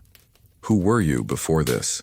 And for many there was no answer, because the pain had rebuilt their identity, not by will, but by imposition, by repetition, by the slow and systematic breakdown of self-esteem, until the prisoner ceased to be someone. He became only what others had made of him. And the darkest truth? Some began to identify with their own brand. They accepted it. They defended it. They created a new story from it. As if, in the absence of choice, all that was left was to construct a meaning from what had been experienced. Even if that meaning was born from pain, you could rot without trial, literally. Because in many medieval prisons, like Newgate, time did not follow the clock. It followed negligence. There were men and women who remained behind bars for years without ever having formally heard the charges against them. They did not know who had denounced them, when they would be heard, or whether or not they would be released. And Most perversely, if someone decided to forget them there, it was as if they had never existed. Their names disappeared from the records. Their faces ceased to be recognized. Little by little, their existence came to depend solely on the memory of the other. Prisoners. And that memory, surrounded by pain and noise, also failed. It is hard to imagine today what it means to live in a space where time does not move forward, where waiting does not lead to an outcome, where justice is not a process, but an absence. And yet, this was the reality for thousands of prisoners in the Middle Ages. Prison was not a punishment imposed after a trial. In many cases, it was the trial itself, a limbo where it was decided whether it was worth pursuing the case or whether time and oblivion would do the dirty work themselves. Now I want to go even deeper into this subject, because this indefinite wait, this suspension of destiny, caused something much more devastating than the sentence itself. It eroded the idea that life has direction. When you don't know what's going to happen or when or why, everything loses meaning. You can't make plans, you can't feel anger clearly, you can't even maintain active hope. Time becomes a gray mass that drags itself across. The stone floor confuses the cycles of the sun, erases dates and destroys birthdays. People forgot how long they had been held. They lost count of the days. Many stopped asking questions. At first, there was uneasiness. One wanted to know when one would be tried, when one would be heard. But after months of no answer, no real answer, only empty promises or the silence of the guards, the questions began to disappear. First from the mouth, then from the mind, until doubt ceased to exist, replaced by a silent acceptance. One no longer asked for justice. One only learned to survive. And the hidden truth behind this dynamic is even more cruel. This abandonment was useful to the system, because the longer a prisoner remained there, the fewer problems he caused for the magistrates. There was no rush. There was no demand. Often there was no documentation. Prisons like Newgate functioned almost like human warehouses. People entered for small debts, for suspicions, for slander, and remained there out of indifference. Those who were lucky were able to send letters, or they would receive visits from a stubborn family member, a local priest, or someone influential enough to pressure the authorities. But these were rare. Most were men and women who were alone, poor, invisible to society. They were the ones who truly rotted, in the most literal sense of the word. Their bodies weakened over time. Their skin broke open into sores. Infections spread. Their teeth fell out. And no one on the how, outside, even knew they were still alive. Sometimes news of the arrest never reached the family. There was no record, no formal notice. The person simply disappeared. And if they were released one day, they returned to a world that had already moved on without them. A world where their house had been sold, their children had grown up, and their friends already considered them dead. It was an almost ghostly return, and the impact of this was irreversible. This endless waiting caused a silent but devastating transformation in the prisoner's mindset. First, they lost track of time, then their sense of purpose. Then they began to lose their sense of identity. They no longer knew who they were. They didn't even care to remember. They no longer made a point of introducing themselves.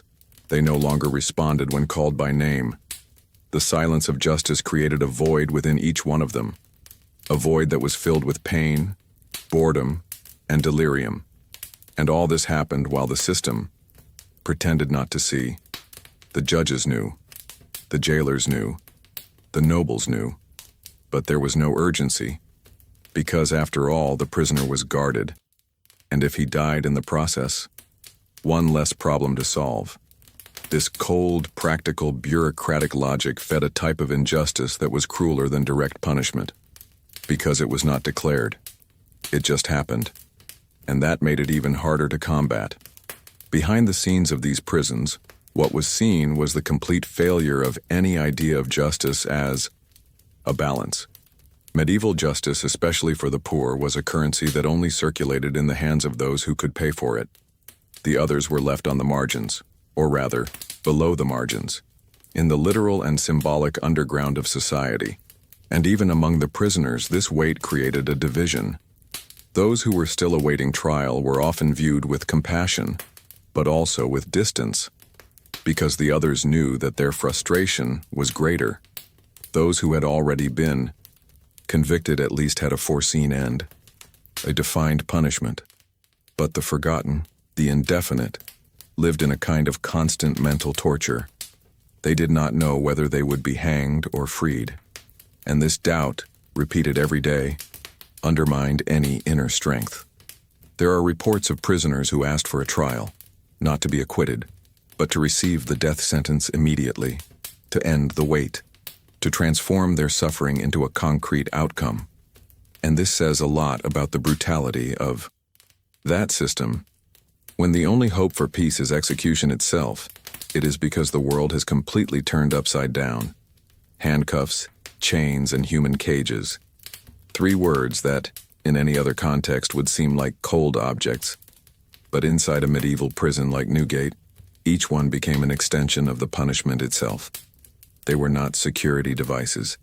They were tools of domination, of degradation, of oblivion. The handcuffs were the first to go on, and the last to go off. They didn't just bind the wrists. They cut off circulation, hurt nerves, and often deformed the hands over time. The iron was thick, poorly shaped, and rough. And if that weren't enough, they were rarely adjusted to the prisoner's size. Thinner wrists would slip inside the metal ring, cutting themselves repeatedly with every involuntary movement. Larger wrists simply bled until the flesh adapted to the pain. They stayed there for days, weeks, months. The weight didn't just come from the iron. It came from the humiliation, from the dragging sound in the stone corridors, from the metallic echo in the silence of the cell, from the discomfort of trying to sleep, to eat, to breathe. There was no rest.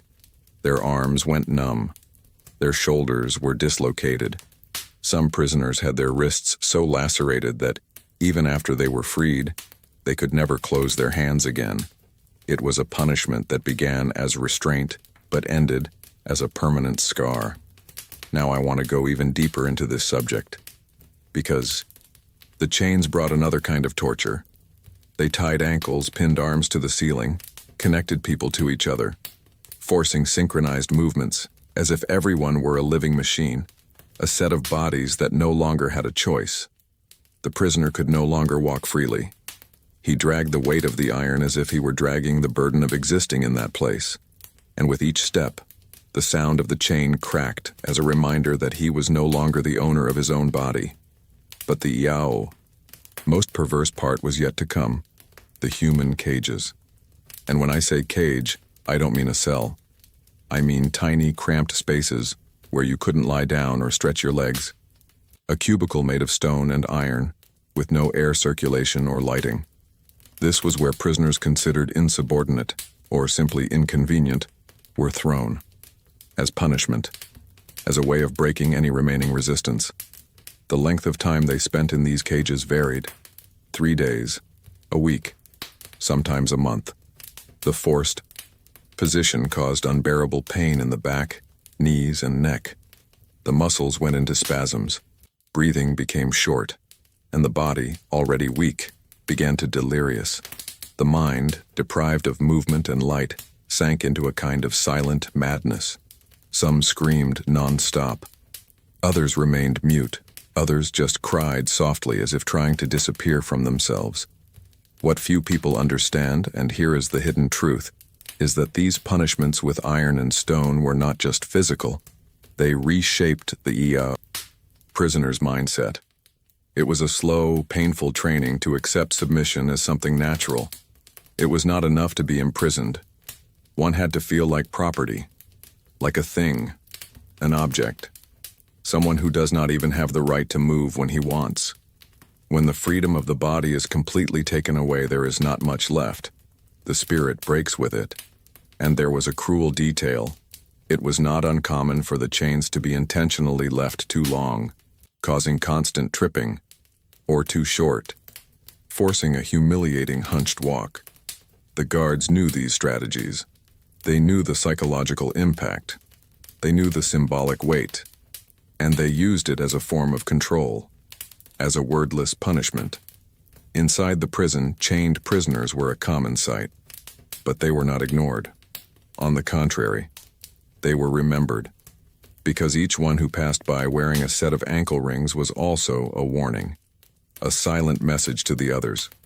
Don't you dare resist. This domino effect maintained order. Through fear, through example, through the pain of others transformed into collective control. And even in the moments when one could rest, if that is the word to be used here, the sound of the chains did not cease. It was a constant clanging, a repeated echo, a sound that blended into the environment as if it were part of it. Some prisoners began to hear this sound even when it was not present. It was the sound of memory, of trauma, of the body registering it as part of the routine. The mind, in order to survive, learned to normalize it. But this process of normalization had devastating consequences. Because once you learn to live with constant pain, with limited movement, with a total lack of autonomy, what is left? What transformation occurs when even the smallest gestures, stretching your arms, walking upright, taking a deep breath, become forgotten privileges? Prison ceased to be a place. It became a state of being, a way of existence. And this, perhaps, is the most silent face of medieval punishment. It penetrated the soul without leaving a choice. Women were there too, and they suffered twice as much. Not because of the law, but because of its absence. Inside medieval prisons, they were not just deprived of freedom, they were deprived of humanity. While men faced the physical brutality of chains and starvation, women bore the silent burden of less visible but deeply devastating violence. Harassment, sexual violence, abandonment, and constant exposure to public humiliation were part of everyday life. In an environment where there were almost no rules, where guards made and unmade laws as they pleased, the female body was seen as a resource, not as something to be respected. The prisoners had no protection. There were no separate cells, no specific surveillance. They shared cramped spaces with strangers, desperate and often violent men. And when night fell, the darkness brought with it the terror of being seen as the only bargaining chip they had left. Now I want to go even deeper into this subject, because sexual violence there was no exception. It was part of the structure. Guards demanded favors in exchange for food, clean water, or even for protection from their own colleagues. Men in prison, abandoned by hope, saw women as an escape valve for their own misery. Not because of innate evil, but because medieval prisons taught one thing above all else. Either you dominate, or you are dominated. And women, almost always alone, were easy targets within this cruel logic. And when they got pregnant, the pain didn't end. It just started. Pregnancy in prison was a kind of silent torture. There was no medical care, no proper nutrition, no hygiene. The body became the stage for two battles at the same time. One to survive, the other to keep alive someone who had no fault in being there. Many died in childbirth. Others saw their children taken away, given to institutions or sold to noble families who wanted servants from the cradle. Those who managed to keep their babies faced an even deeper dilemma, because now it was not just about enduring the pain, it was about enduring the fear that something would happen to their child. In environments infested with rats, contaminated food and diseases spread through the air. Keeping a child alive was almost a miracle. And yet, they tried. They warmed cloths with their own body heat. They breastfed even with a fever. They slept hugging their children, trying to protect them from the cold and from the eyes of others. But the most devastating impact was not physical. It was psychological. Because prison, that place where time stands still and justice is not forthcoming, instilled in women a deep sense of guilt. Even those who were there for the most trivial reasons, an unpaid debt, a missing husband, a false accusation, began to see themselves as guilty. The shame grew. The self-judgment increased. And as if all that were not enough, There was also abandonment. Most women did not receive visitors. Society saw them as worse, as immoral, as shameful. Fathers stopped picking up their daughters. Husbands did not send news. Even priests hesitated to enter the women's wards. A woman in prison was considered not only a lawbreaker, but a moral failure. And this silent judgment coming from outside the bars hurt more than the punishments inside. And when a woman returned to the outside world, she did not return whole.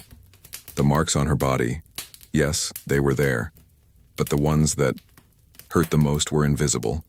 The feeling of being watched, of being judged, of having lost a value that should never have been put to the test. Many isolated themselves. Others returned to prison, not because they had reoffended, but because there at least they knew what to expect.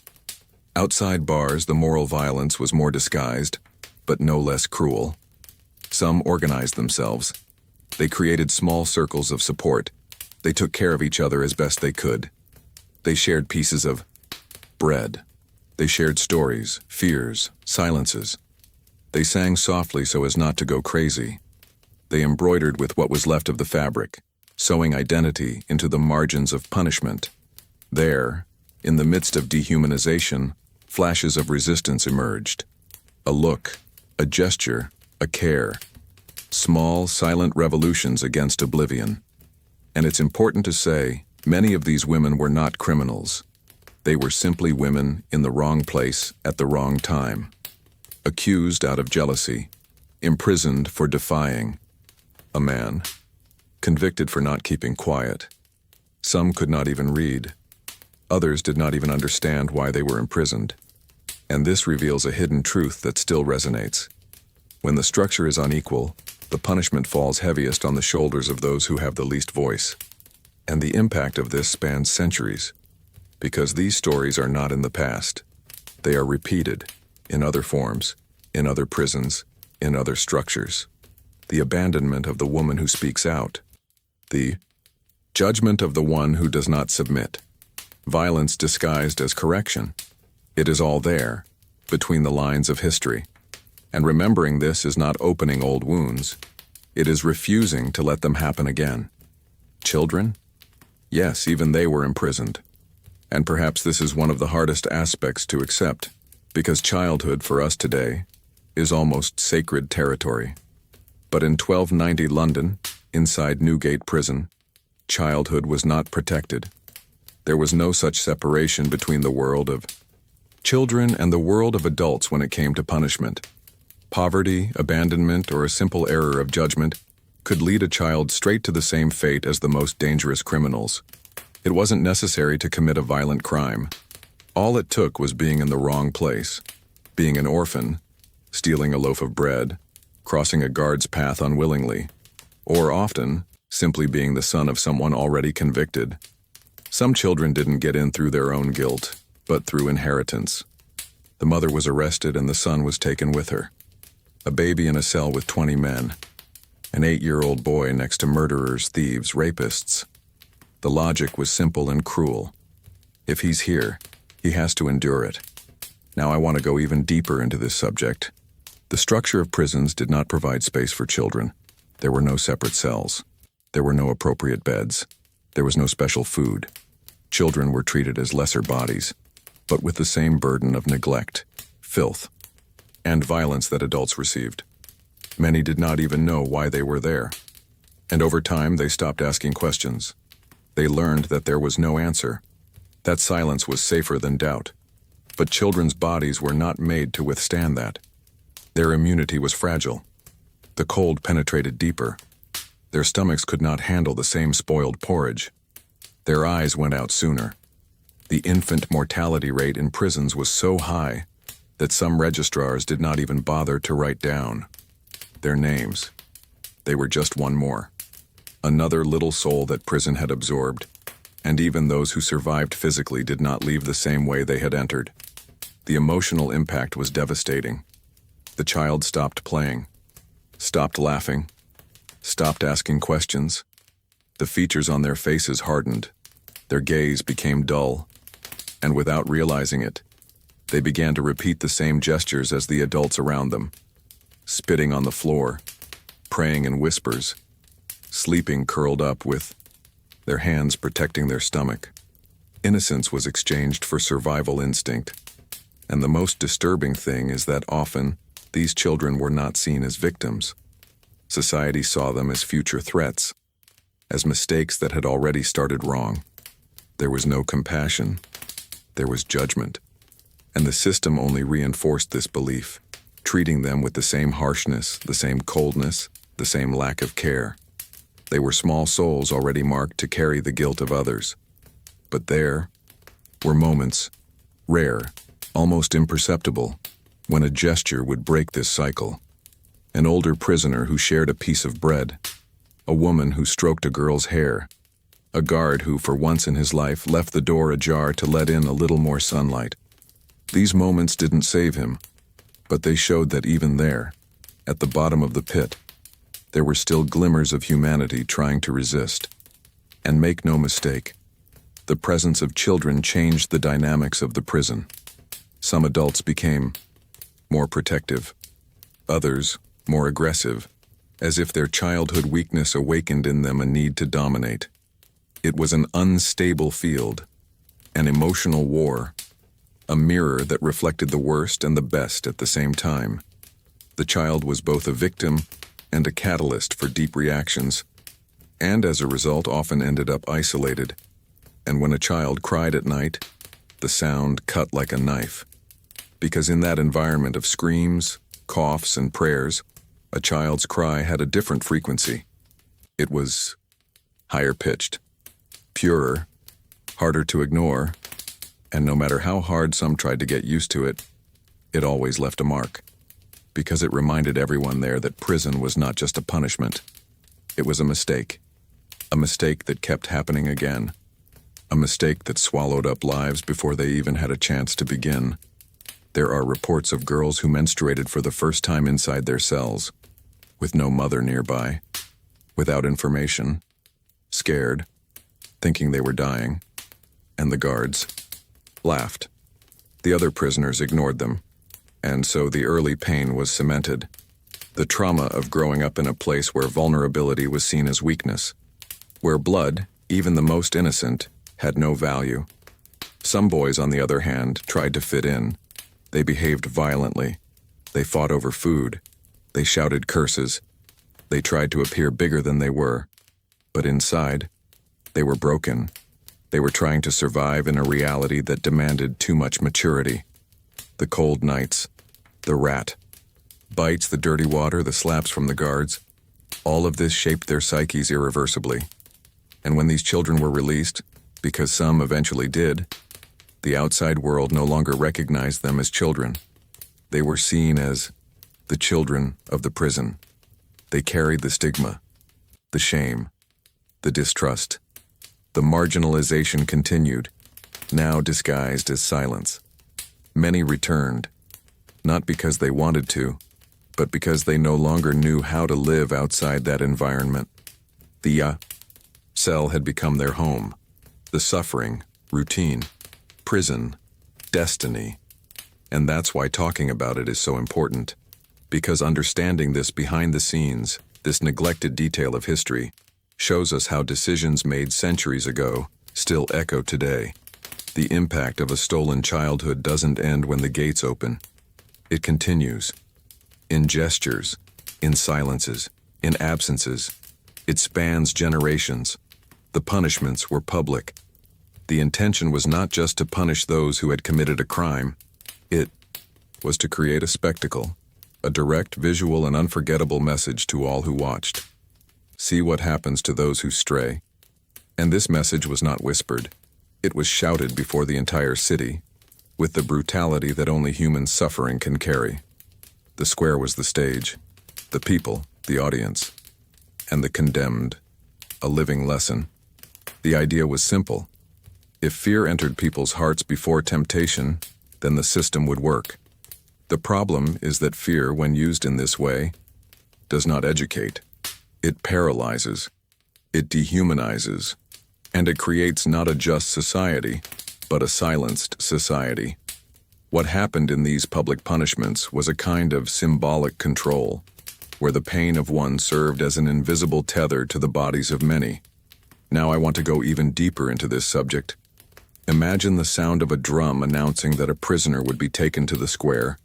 The rhythmic beat warned that the punishment was about to begin. People came out of their homes.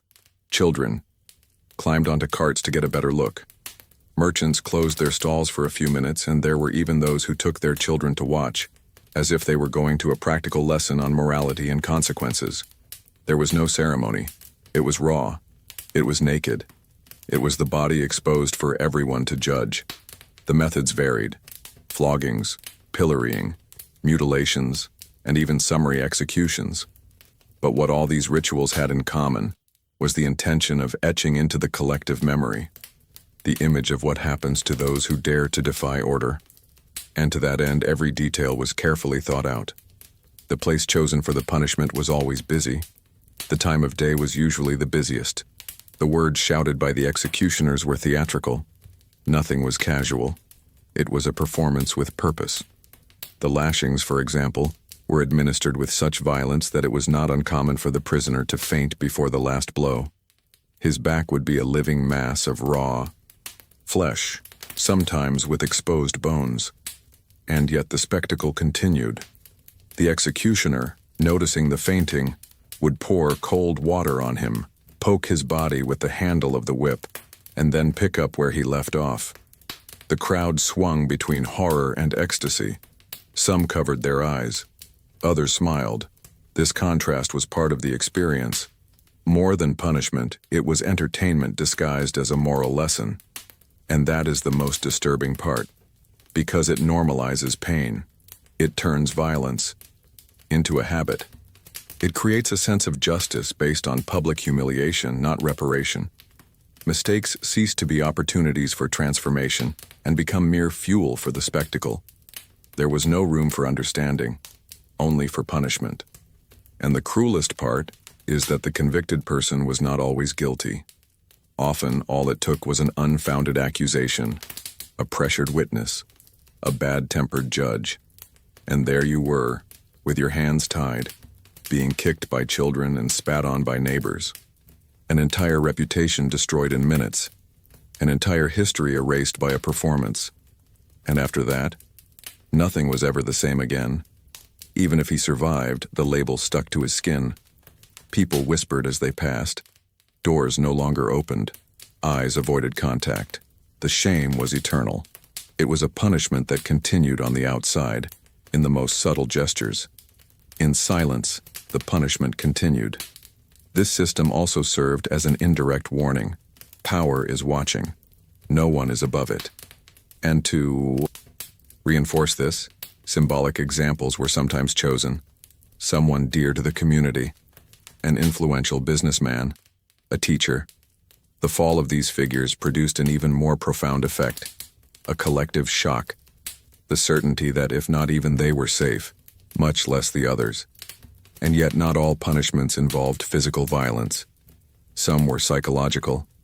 One of the most common was the collar of shame, an iron structure attached to the neck, with a sign hanging from it that read the alleged crime. The condemned person was forced to walk through the streets, amidst the laughter of passers-by. Others had their clothes torn, their hair cut in public, and their features deformed with brands made with a hot iron. All of this was justified as correction, but deep down it was repression, an attempt to shape behavior through intimidation, not understanding. And this has a direct impact on the way society evolves, because when pain becomes the default method of control, empathy disappears. People don't learn to dialogue, but to fear. They don't reach out to those who are different. They denounce them. They don't care for each other. They watch each other. In the long run, this sickens the collective soul. It creates cycles of violence, of silence, of complicity with the suffering of others. Because once you witness pain so many times, it loses its weight. And what was unacceptable becomes banal. This is how a culture of punishment is built, where justice is not restorative, but punitive, where error does not teach but condemns.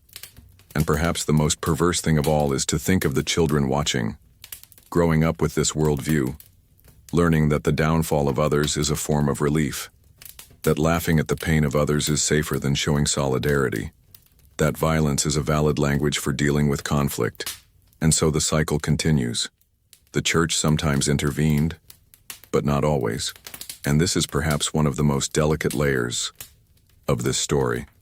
Because when we talk about medieval prisons, it is inevitable not to mention the presence or absence of the most powerful institution of the time, the church. It was everywhere, shaping beliefs, guiding decisions, and influencing kings. And yet within the prison walls its presence was often symbolic. A crucifix hanging on a dirty wall, a prayer whispered between shouts, a sporadic visit from a priest with good intentions, but whose hands were tied. It's not that men of faith didn't want to help. Many did. Some truly believed that their mission was to offer comfort, forgiveness, a chance at redemption.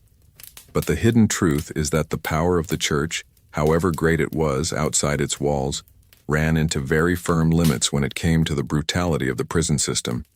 And what was revealed there was a profound contradiction, a faith that preached love and compassion, but that often stood by in silence as torture, starvation, and death took place.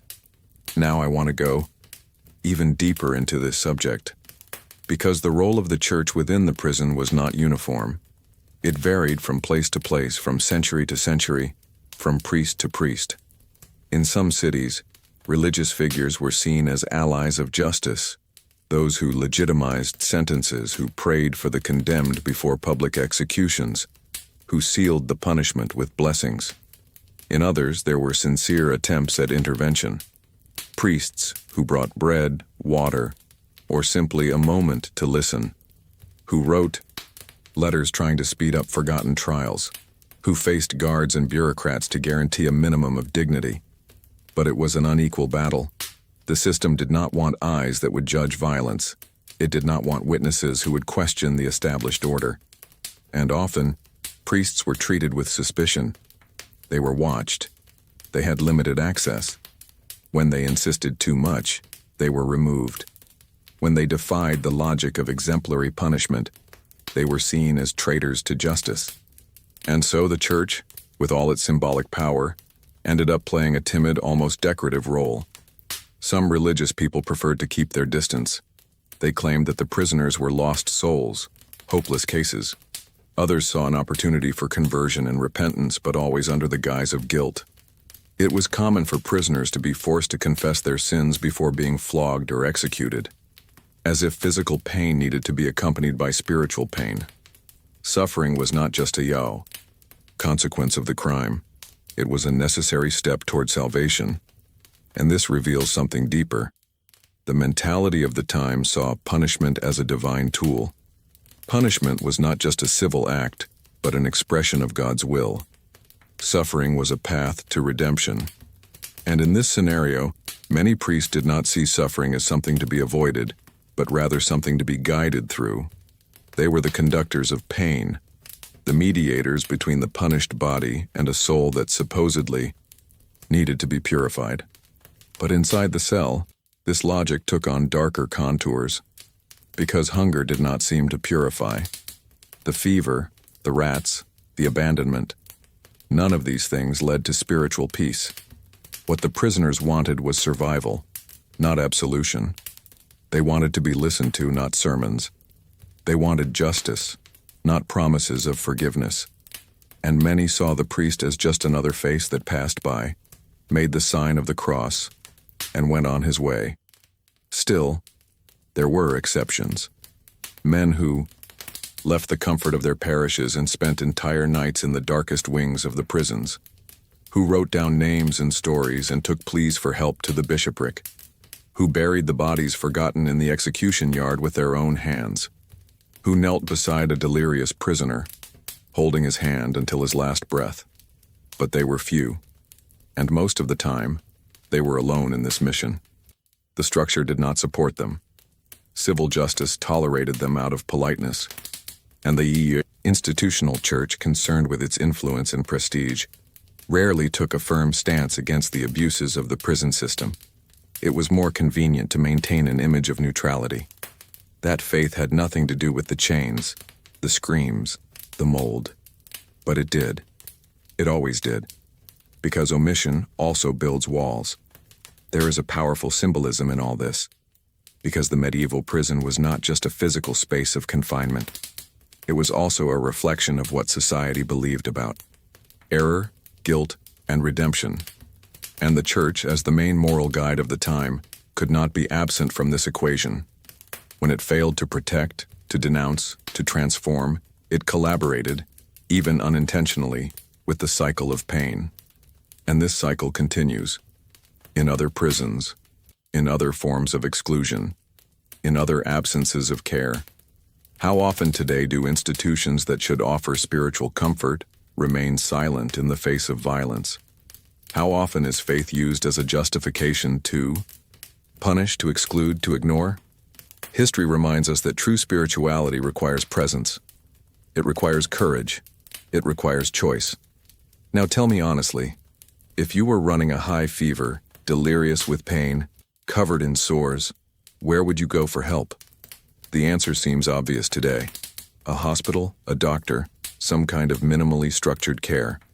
But in 1290 London, within the walls of a prison like Newgate, that option simply did not exist.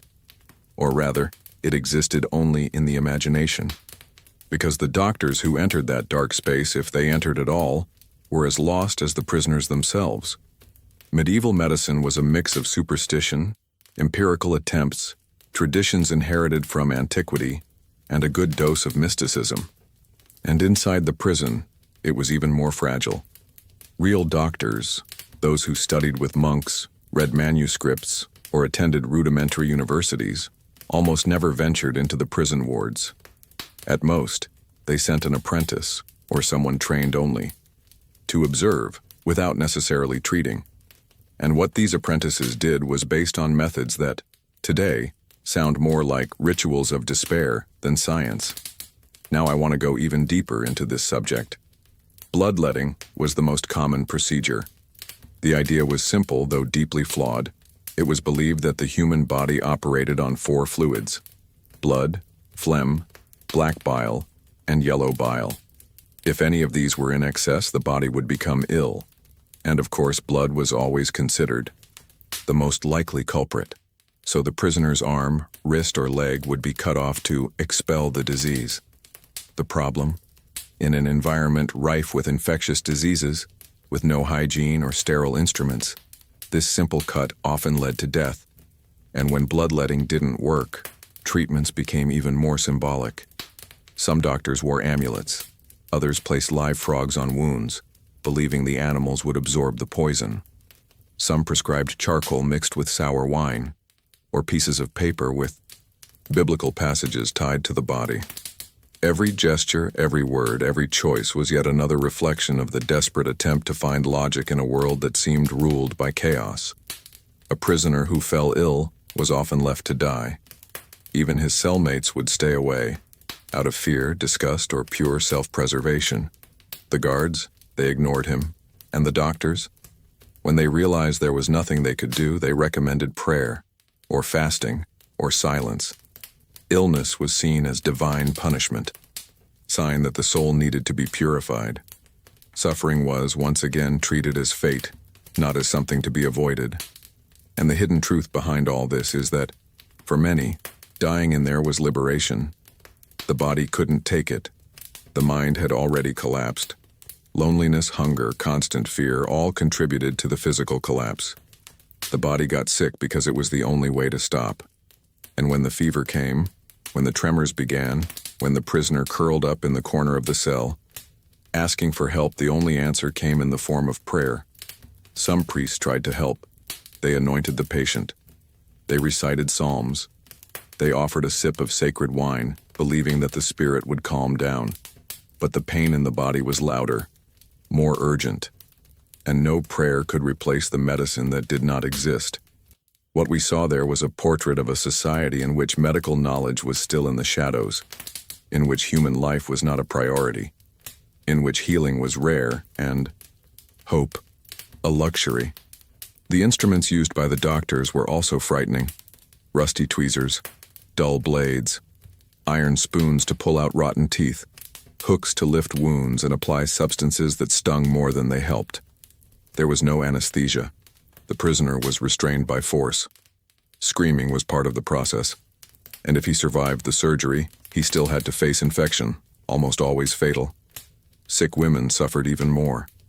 Many had their pain ignored. If they complained too much, they were accused of demonic possession. Some were treated with exorcism rituals. Others were treated with ice baths that promised to calm their moods. Gynecological diseases, common due to constant abuse, were taboo, and the silence about them was deadly. The female body was a territory of ignorance and judgment, and this cost lives. Madness, on the other hand, was treated with violence. Prisoners who showed signs of delirium, hallucinations, or fits were chained. They were starved of food. Some had their heads shaved. Others were forced to drink concoctions that were said to calm evil spirits. But in practice, these only hastened their collapse. Mental suffering was not seen as a medical condition. It was a sin, a weakness, or witchcraft. And in this scenario, the doctor, instead of being seen as a savior, was feared. His arrival did not bring relief. It brought uncertainty, discomfort, the risk of more pain. He did not cure. He assisted. He tried, but without real tools, without scientific knowledge, without structure. He was just another character lost in this labyrinth of injustice. And yet, his presence served to feed the illusion that there was some care, some assistance, some logic. But the truth was different. In medieval prisons, falling ill was a death sentence. Silent, slow, solitary. There was no infirmary. There were no medical records. There was no one to count how many died. The bodies were taken away, wrapped in cloth, and thrown into mass graves. No names, no farewells, no records. And over time, no one remembered that that person had ever existed. Now imagine this. You open your eyes, and you see absolutely nothing. No beam of light, no outline, no reference. You don't know where you are, how much time has passed, or whether it's day or night. Dampness seeps into your skin. The floor is cold, rough, uneven. Your body twitches, not from pain, but from absence. Because in that cell, which the guards called the crevice, you were no longer a person. You were just a muffled sound, an anonymous body among the stones. This was the most feared cell in all of Newgate. Pitch black. A space so small that it was barely possible to sit up straight, as silent as it was cruel. No windows, no cracks, no voices. A place where time dissolved and the mind began to play tricks on it. It was the end of the line for many, not because they died there, but because they gradually lost what still made them human. Now I want to go even deeper into this subject, because total isolation was a punishment reserved for the worst, or in many cases for those who simply disobeyed some internal rule. No new crime was necessary. An impulsive gesture, a cry of revolt, a fight over a piece of bread was enough. The guards decided, and they decided quickly. The prisoner was pulled, dragged, or pushed to the punishment cell, and the door closed with a bang that echoed more in the soul than in the ears. Inside, everything changed. The notion of space ceased to exist. You didn't know if the ceiling was close or far away, if there was someone else in the corner. Your hands searched for something to touch, but all they found was dampness and stone. The smell was more concentrated than ever. Dried urine, feces embedded in the cracks, old mold that burned your nostrils. But worst of all was the sound of your own breathing, because that was all you could hear. Some prisoners, in an attempt to maintain their sanity, talked to themselves. They repeated prayers. They sang. They counted numbers. Others tried to hurt themselves, as a way of remembering that they were alive. Some bit their own fingers. Others scraped their foreheads against the wall, seeking any sensation that would take them out of that suspension of reality. Because what this cell did was not kill the body. It was eroding the meaning of existence. And when they were finally taken out of there, they were often no longer the same. Their eyes could not bear the light. Even if it was dim, their muscles were stiff. But the worst was in their minds. Memory lapses, delirium, tremors, irrational fear of touch. Some could no longer speak. Others screamed all the time. The dark cell was a kind of living death, an invisible corridor between what one was and what one had lost. And yet it was used frequently, not because it was effective, but because it caused fear. The guards knew this. They used this threat as a form of control. All they had to do was whisper, "You want to go to the rift?" And many would fall silent. It was a silent, cruel, efficient tool of domination. And no one, absolutely no one, got out of there unscathed. But there was something even more disturbing, because in many cases the prisoners didn't even know how long they would be there. There was no counting of days. There were no clear rules. Some stayed for hours, others for weeks. And there are reports of people who stayed there for months, existing on scraps thrown through the small, opening in the door, never seeing the hand that fed them. And what does this say about the mentality of the time? A lot. It says that punishment was, above all, an invisible spectacle, that suffering did not need to be seen to be imposed, that justice was often content with the silence of pain, and above all, that mental control was as valued as physical control, because when someone lost their sanity, they also lost the power to question.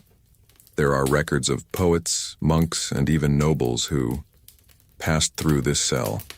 Educated, sensitive people who were never able to write, pray, or govern clearly again, and yet nothing was done to end this type of practice.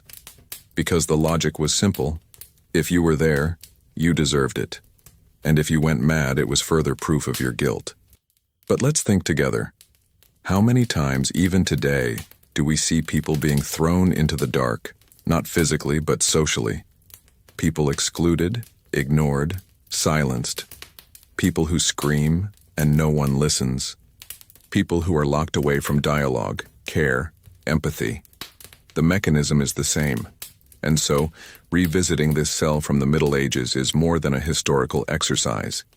It is a mirror, because invisible pain continues to be the most neglected. Mental health is still taboo, and forced solitude is still used as a tool of punishment. Maybe not with stones and locks, but with silence, with abandonment, with indifference. And what is most frightening is realizing that for many prisoners the dark cell was preferable to living with others. Yes, as shocking as that may seem, because the fear of collective violence, hunger, abuse, made solitude an escape. And this shows the level of emotional collapse within those prisons.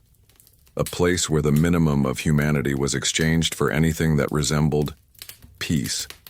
And this is where the story touches on something even more profound. Human beings do not survive on food and air alone. They need contact, sound, light, a name. They need to be recognized. And when all that is taken away, what is left is just a body waiting to be erased. This cell, however small it was, contained the greatest emptiness anyone could experience: total oblivion. Now I want to go even deeper into this subject, because within those cold, damp walls where time dragged on without a name, one of the most dangerous feelings that someone could have was precisely the most human of all: hope, dreaming of freedom, imagining walking under the sun again, seeing one's family again, hearing a child's laughter or smelling the smell of freshly baked bread. This, for many prisoners, was a slow poison, something that corroded one's sanity from within, drop by drop. It seems strange to say this. After all, hope should be strength, not weakness.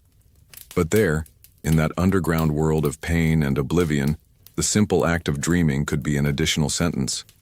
Because when reality crushed every thread of optimism, only emptiness remained.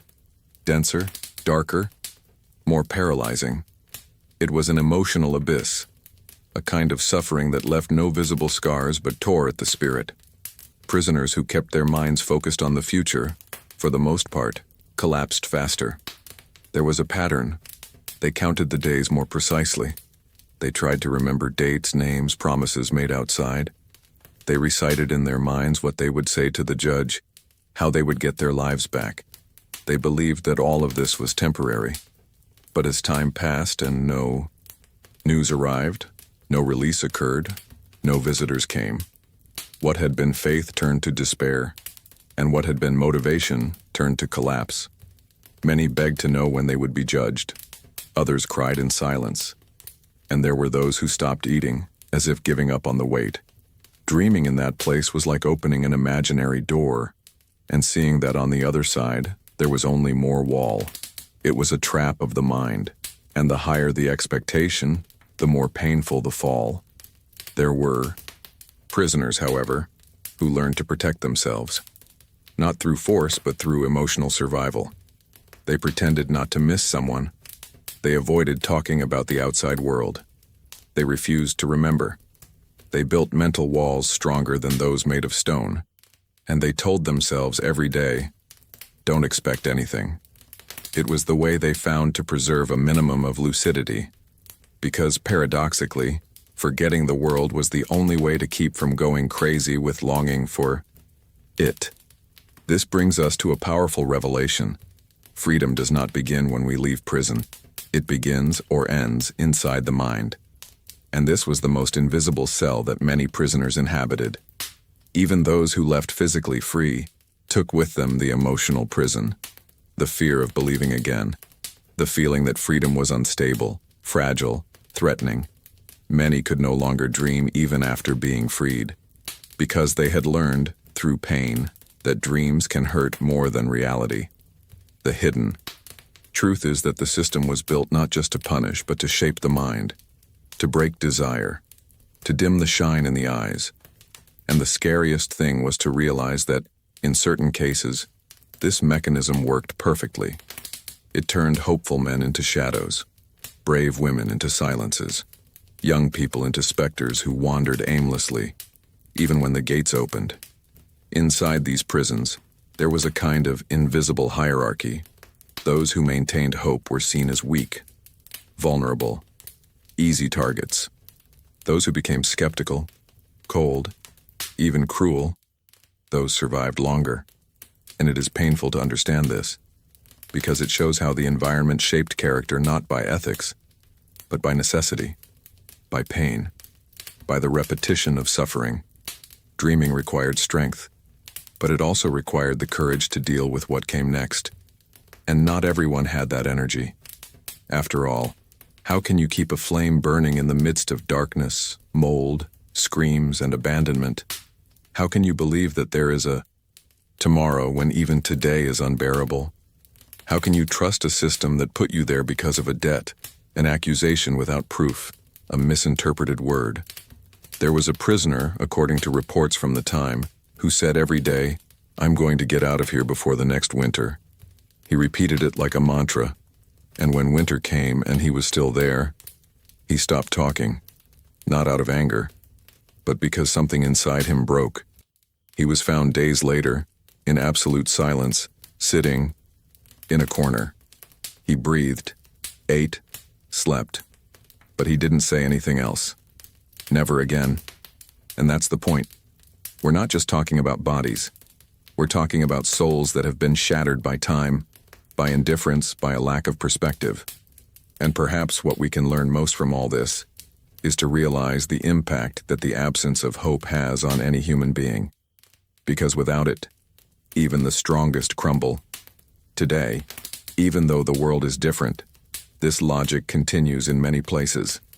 There are people living in invisible prisons, emotional, social, economic. People who have learned not to dream, who protect themselves from disappointment by turning off their desire. And this has a very high cost, because what moves us is not only what we have, but what we believe is possible. Therefore, revisiting this part of history is not just about understanding the past. It is about seeing the present with more empathy. And who knows, rekindling within ourselves the responsibility to create environments, physical, emotional, community, where dreaming is not a risk, where hope is nourishment, where believing does not hurt. Now I want to go even deeper into this subject, because within those cold, damp walls, where time dragged on without a name, one of the most dangerous feelings that someone could have was precisely the most human of all: hope, dreaming of freedom, imagining walking under the sun again, seeing one's family again, hearing a child's laughter, or smelling the smell of freshly baked bread. This, for many prisoners, was a slow poison, something that corroded one's sanity from within, drop by drop. It seems strange to say this. After all, hope should be strength, not weakness. But there, in that underground world of pain and oblivion, the simple act of dreaming could be an additional sentence. Because when reality crushed every thread of optimism, only emptiness remained, denser, darker, more paralyzing. It was an emotional abyss, a kind of suffering that left no visible scars but tore at the spirit. Prisoners who kept their minds focused on the future for the most part collapsed faster. There was a pattern. They counted the days more precisely. They tried to remember dates, names, promises made outside. They recited in their minds what they would say to the judge, how they would get their lives back. They believed that all of this was temporary, but as time passed and no news arrived, no release occurred, no visitors came, what had been faith turned to despair, and what had been motivation turned to collapse. Many begged to know when they would be judged. Others cried in silence, and there were those who stopped eating, as if giving up on the wait. Dreaming in that place was like opening an imaginary door, and seeing that on the other side there was only more wall. It was a trap of the mind, and the higher the expectation, the more painful the fall. There were prisoners, however, who learned to protect themselves, not through force but through emotional survival. They pretended not to miss someone. They avoided talking about the outside world. They refused to remember. They built mental walls stronger than those made of stone, and they told themselves, every day, don't expect anything. It was the way they found to preserve a minimum of lucidity, because paradoxically, forgetting the world was the only way to keep from going crazy with longing for it. This brings us to a powerful revelation. Freedom does not begin when we leave prison. It begins or ends inside the mind. And this was the most invisible cell that many prisoners inhabited. Even those who left physically free took with them the emotional prison, the fear of believing again, the feeling that freedom was unstable, fragile, threatening. Many could no longer dream even after being freed, because they had learned through pain that dreams can hurt more than reality.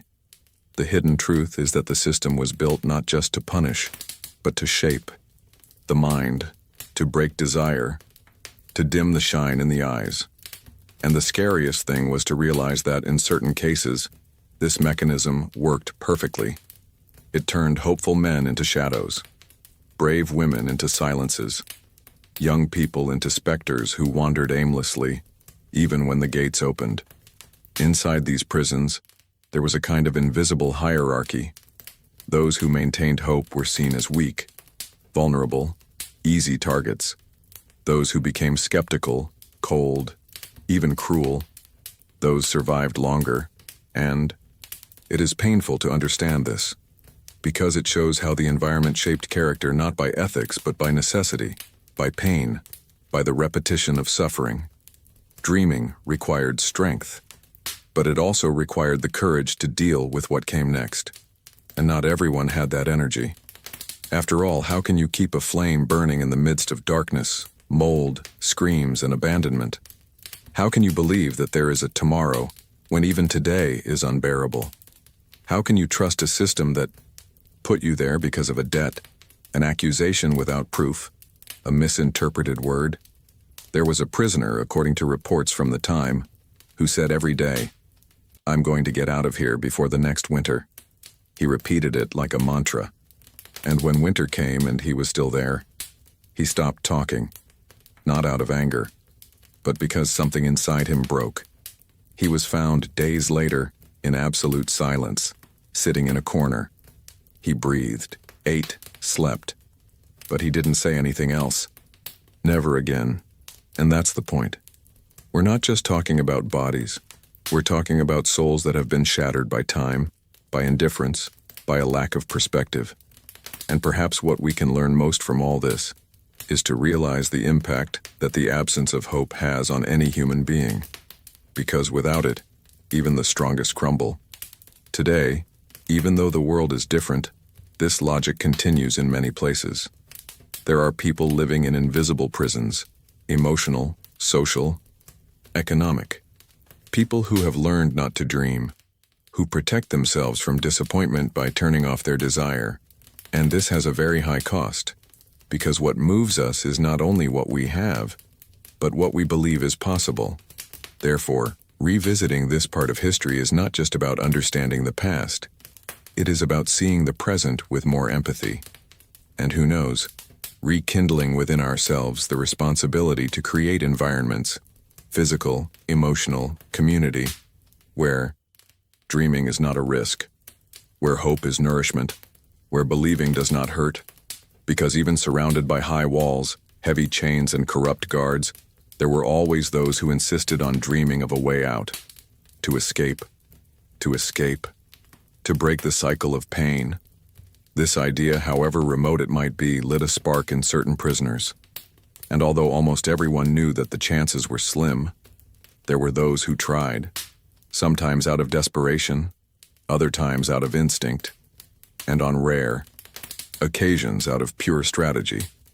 Escaping from a medieval prison was not just about facing the physical walls. It was about dodging a complex network of precarious but cruel surveillance.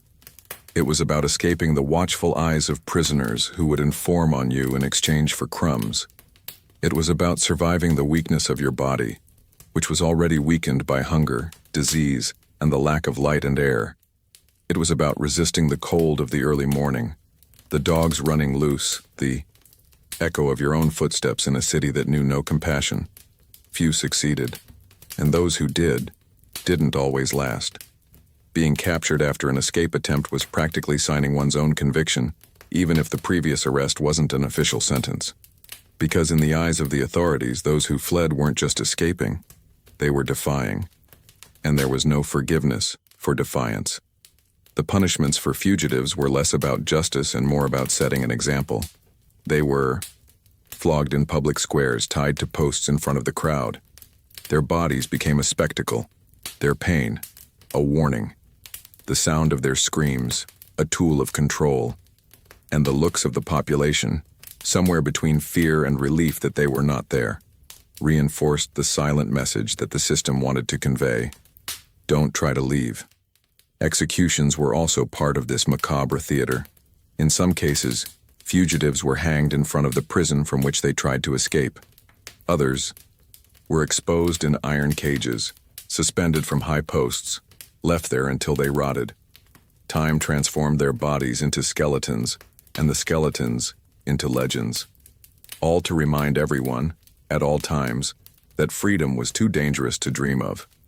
But what is most impressive about this reality is the audacity to keep trying. Even with all this, even with all the stories of failure, even with such cruel punishments, there were still those who looked for loopholes, who dug tunnels with their hands, who memorized the guards' footsteps, the sounds of the locks, the intervals between rounds, who exchanged whispered information, risked alliances, bet everything on a foggy night. These gestures tell us something about the human nature that resists, that even in the face of pain, torture, and absolute control, still tries, still moves, still reacts. And this reaction, however small, however unlikely it may seem, is a powerful statement that there is something in us that does not completely bend, that does not accept being erased. But there was also the other side, those who reported, those who sabotaged other people's escapes, those who saw in the failure of others a chance to survive a little longer. And here comes an even harder layer of this story, the mentality shaped by fear. Because when you live in an environment where everyone is on alert, where every gesture can be punished, trust is lost, solidarity becomes a risk, and betraying others becomes a survival strategy. This breaking of the human bond is perhaps one of the greatest silent tortures of these prisons. Because it was not enough to suffer physically, it was also necessary to distance oneself emotionally, to stop feeling empathy, to stop caring, to stop caring. And this left marks that time could not erase. Yet even with all this, there were still those who escaped.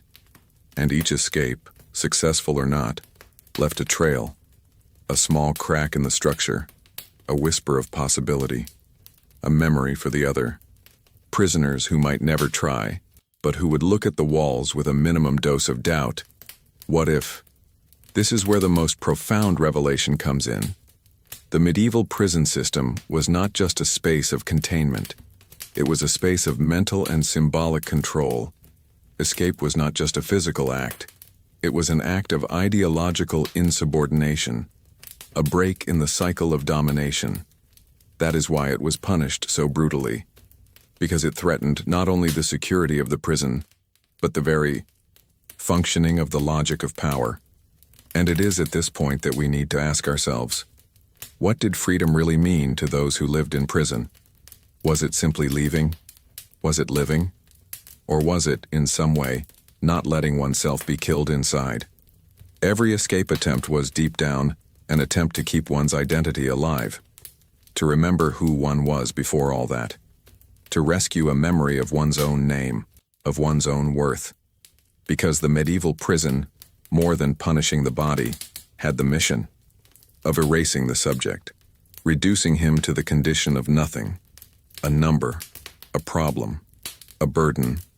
And when trying to escape, even if it was just a few meters, even if it was just a few hours, that prisoner said, with his body, with his courage, with his decision, I am still someone, even if the world doesn't see it, even if the punishment comes later. Because, in the face of everything we have seen, the filth, the screams, the silence that never came, the hunger, the rats, the injustice that was imposed as a rule, it must be said in no uncertain terms. Those who survived, survived by miracle, not by merit, not by strength, but because, somehow, something kept them breathing amidst the chaos. And that, in itself, is already a brutal statement about how the system was built to crush. Death was not announced. It did not come with warning, nor with respect. It just came. At dawn, when the bodies were too weak. During the day, between one outbreak and another. In silence, in the middle of the crowd of people. Or in the middle of a fever attack, when the contaminated water made the throat close and the skin sweat in delirium. Many died without screaming, without being noticed, without even leaving a name recorded in any record. And the cruelest part, no one asked about them. Those who had family outside had often been forgotten, and those who didn't simply ceased to exist without witness.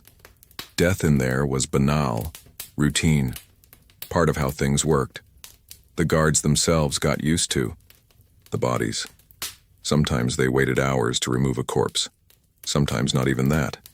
They dragged them, piled them up, threw them away, as if nothing had any value. But there was another type of death, slower, more invisible, the erasure of identity. Many prisoners no longer knew who they were. They could not remember their full name or the day they were arrested. They lost track of time, place, and even history. This was because medieval prisons did not only harm the body, they also consumed the mind. They gradually erased the memory of the self, and those who lost that were no longer truly alive. The lack of judgment also fueled this silent death. Uncertainty gnawed at me, not knowing if the next day would bring any answers, if any judge would remember my existence, if there would be justice, or if all of this was just a hole where human beings were thrown to disappear. There were prisoners who waited years for a verdict, and in that time, they got sick, went crazy, died. Sometimes the judgment came too late, or it didn't come at all. And yet there were those who resisted, those who clung to bits of hope, even if it was the memory of a smell, a childhood voice, a moment of light outside. People who made a pillow out of a piece of cloth, who marked days on the wall with their nails, who invented prayers, songs, little rituals to keep from going mad. It was this silent, almost invisible creativity that kept some people alive. But make no mistake, surviving didn't mean getting out of there in one piece. Those who left prison when they managed to get out, left with scars that time couldn't erase, twisted bodies, empty eyes, frequent nightmares. Many were no longer able to reconnect with life outside bars, because prison had transformed them. And this transformation wasn't always visible on the outside, but it was profound, irreversible. The impact of living in that space went beyond the physical. It was a reprogramming of what it meant to exist. Values were inverted. Trust was dying. Dignity was traded in exchange for a piece of bread. The hidden truth of this survival is that it required not just luck, but a profound disconnection from humanity itself. And that no matter how much it keeps the body standing, exacts a devastating price. And there was something even more cruel. Many didn't even know why they were in prison. A rumor, a false accusation, a small debt, an influential enemy, a guard in a bad mood. It wasn't uncommon to find illiterate, prisoners who couldn't explain their own crime, people who didn't have a chance to defend themselves, who never even heard a formal accusation. They were simply there, and stayed there, until they rotted away. This kind of prison wasn't about justice. It was about control, about fear, about example. And the miracle of survival wasn't just about not dying. It was about keeping a spark alive inside. It was about remembering that pain didn't define anyone's worth. It was about not giving in completely to the darkness, even when it felt like all that was left. That's why the word miracle here is not an exaggeration. Because living one more day in a system that worked to destroy you was indeed a form of resistance. Proof that not even the most oppressive environments are capable of completely extinguishing the human spark. That spark that insists, that persists, that dreams, even when it cannot speak out loud, even when it is surrounded by silence, shouting, cold, and abandonment. Because after everything you've heard, felt, and imagined so far, perhaps the initial question, do you think you would last a day in a medieval prison, has gained new weight. Maybe now it's no longer just a provocation, but a mirror, an invitation to look within, a call to the rawest empathy. Because it's not just about enduring the physical pain or the rotten environment, or the abuse of the guards. It's not just about sleeping on the floor, surrounded by rats, hungry, thirsty, and afraid. It's not just about the cold that goes through your bones, the noise that drives you crazy, or the food that feels like punishment. It's about what all of this together does to your mind, to your hope, to your essence as a human being. It's about waking up, opening your eyes and not knowing if you're still alive, because what's around you no longer seems real. It's about watching someone waste away in a corner without the strength to ask for help. It's about seeing a woman being raped and the world carrying on as if nothing had happened. It's about a child who no longer cries because he's learned that crying is useless. And all of this, day after day, week after week, with no end in sight, without even an explanation for when it should start. The hidden truth behind the history of medieval prisons is not only in the official records, it is between the lines, behind the scenes of a society that created these spaces not only to punish, but to exclude, to make disappear, to tell the rest of the world. This is what happens to those who disobey. It was a pedagogy of fear, a social engineering based on pain. And when pain becomes the norm, the absurd becomes routine. The mind adapts. Morals fall apart. What was unacceptable becomes acceptable. And when this happens, no one emerges unscathed. Not the prisoners, not the jailers, not the society that allows it. It is a slow, silent, and profound transformation. Like mold on the stones of cells, it starts small, but soon takes over everything. So when you think about whether you would last a day, think about this. You wouldn't just be fighting against your environment, but against what it would try to do to you inside. The medieval prison didn't just want to hurt your body. It wanted to break your spirit.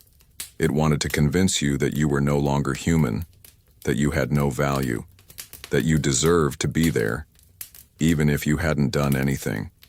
That's why many of those who left, the few who left, carried with them wounds that no one saw, but that never healed, scars on their souls, borrowed guilt, deep silences, nameless fears, a sense of inadequacy that stayed with them until the end of their lives, because surviving there was a kind of war, and every war leaves its mark. Now imagine for a second what it would be like to go back in time and be there, not by choice, not out of curiosity, but because someone put you there, because you owed them a coin, because you upset someone powerful, because you were born on the wrong side of the wall, because you were mistaken for someone else, or simply because no one cared about your fate. Can you feel the impact? Not just physical, but existential. The constant humiliation, the helplessness, the lack of meaning, the never-ending weight, the sound of screams in the dark, the smell of death that permeates your skin, the sound of chains dragging, the pain of not being seen, the lack of a future, the destruction of your identity. All of this compressed into 24 hours. And now, in all honesty, do you still think it would last a single day? This question has no easy answer, because it's not about strength, nor about courage, nor about physical endurance. It's about the ability to keep the flame of humanity alive in a scenario designed to extinguish it. It's about decisions that aren't yours, about a system that doesn't want to rehabilitate you, but to eliminate you. It's about the difference between being alive and just functioning. But perhaps, upon hearing all this, something inside you has awakened, a sense of unease, a sense of compassion, a desire to understand more deeply the roots of injustice, exclusion, and institutionalized cruelty. Because the medieval prison is just one example, perhaps an extreme one, of a logic that in many parts of the world still resists. It still lives. It still condemns people to oblivion. And if this discomfort has been felt by you, then perhaps you have already taken the first step on this journey. The journey of seeing, of feeling, of caring. Because that is what differentiates those who just listen from those who hear. And those who listen transform. And if you've made it this far, it's because something in this deep dive really touched you. Maybe it wasn't an answer, but a new question. A feeling that kept echoing, or even a good discomfort. The kind that pushes us to reflect and see the world with different eyes. And that's why I want to make you a simple but sincere invitation. If this content brought you something of value, if at some point you found yourself thinking differently, feeling something new, or just stopped to reflect, consider subscribing to the channel. It's not just about not missing the next videos, it's about continuing this conversation. This space exists for us to explore these hidden truths of history together, and your presence here makes all the difference in this journey. Oh, and if you felt like you were with me until the end, write in the comments, "I'm with you until the end." It may seem like just a phrase, but it's how we recognize each other, connect, and understand that there are other people walking in the same way. And of course, if at any point you felt that this video deserved a like, leave yours. Not because of the number, but because it shows that it's worth continuing to create this type of content, with the care and depth that you deserve. And look, there's a video here that complements all of this in a surprising way. Click, and continue with me there. We still have a lot to discover together.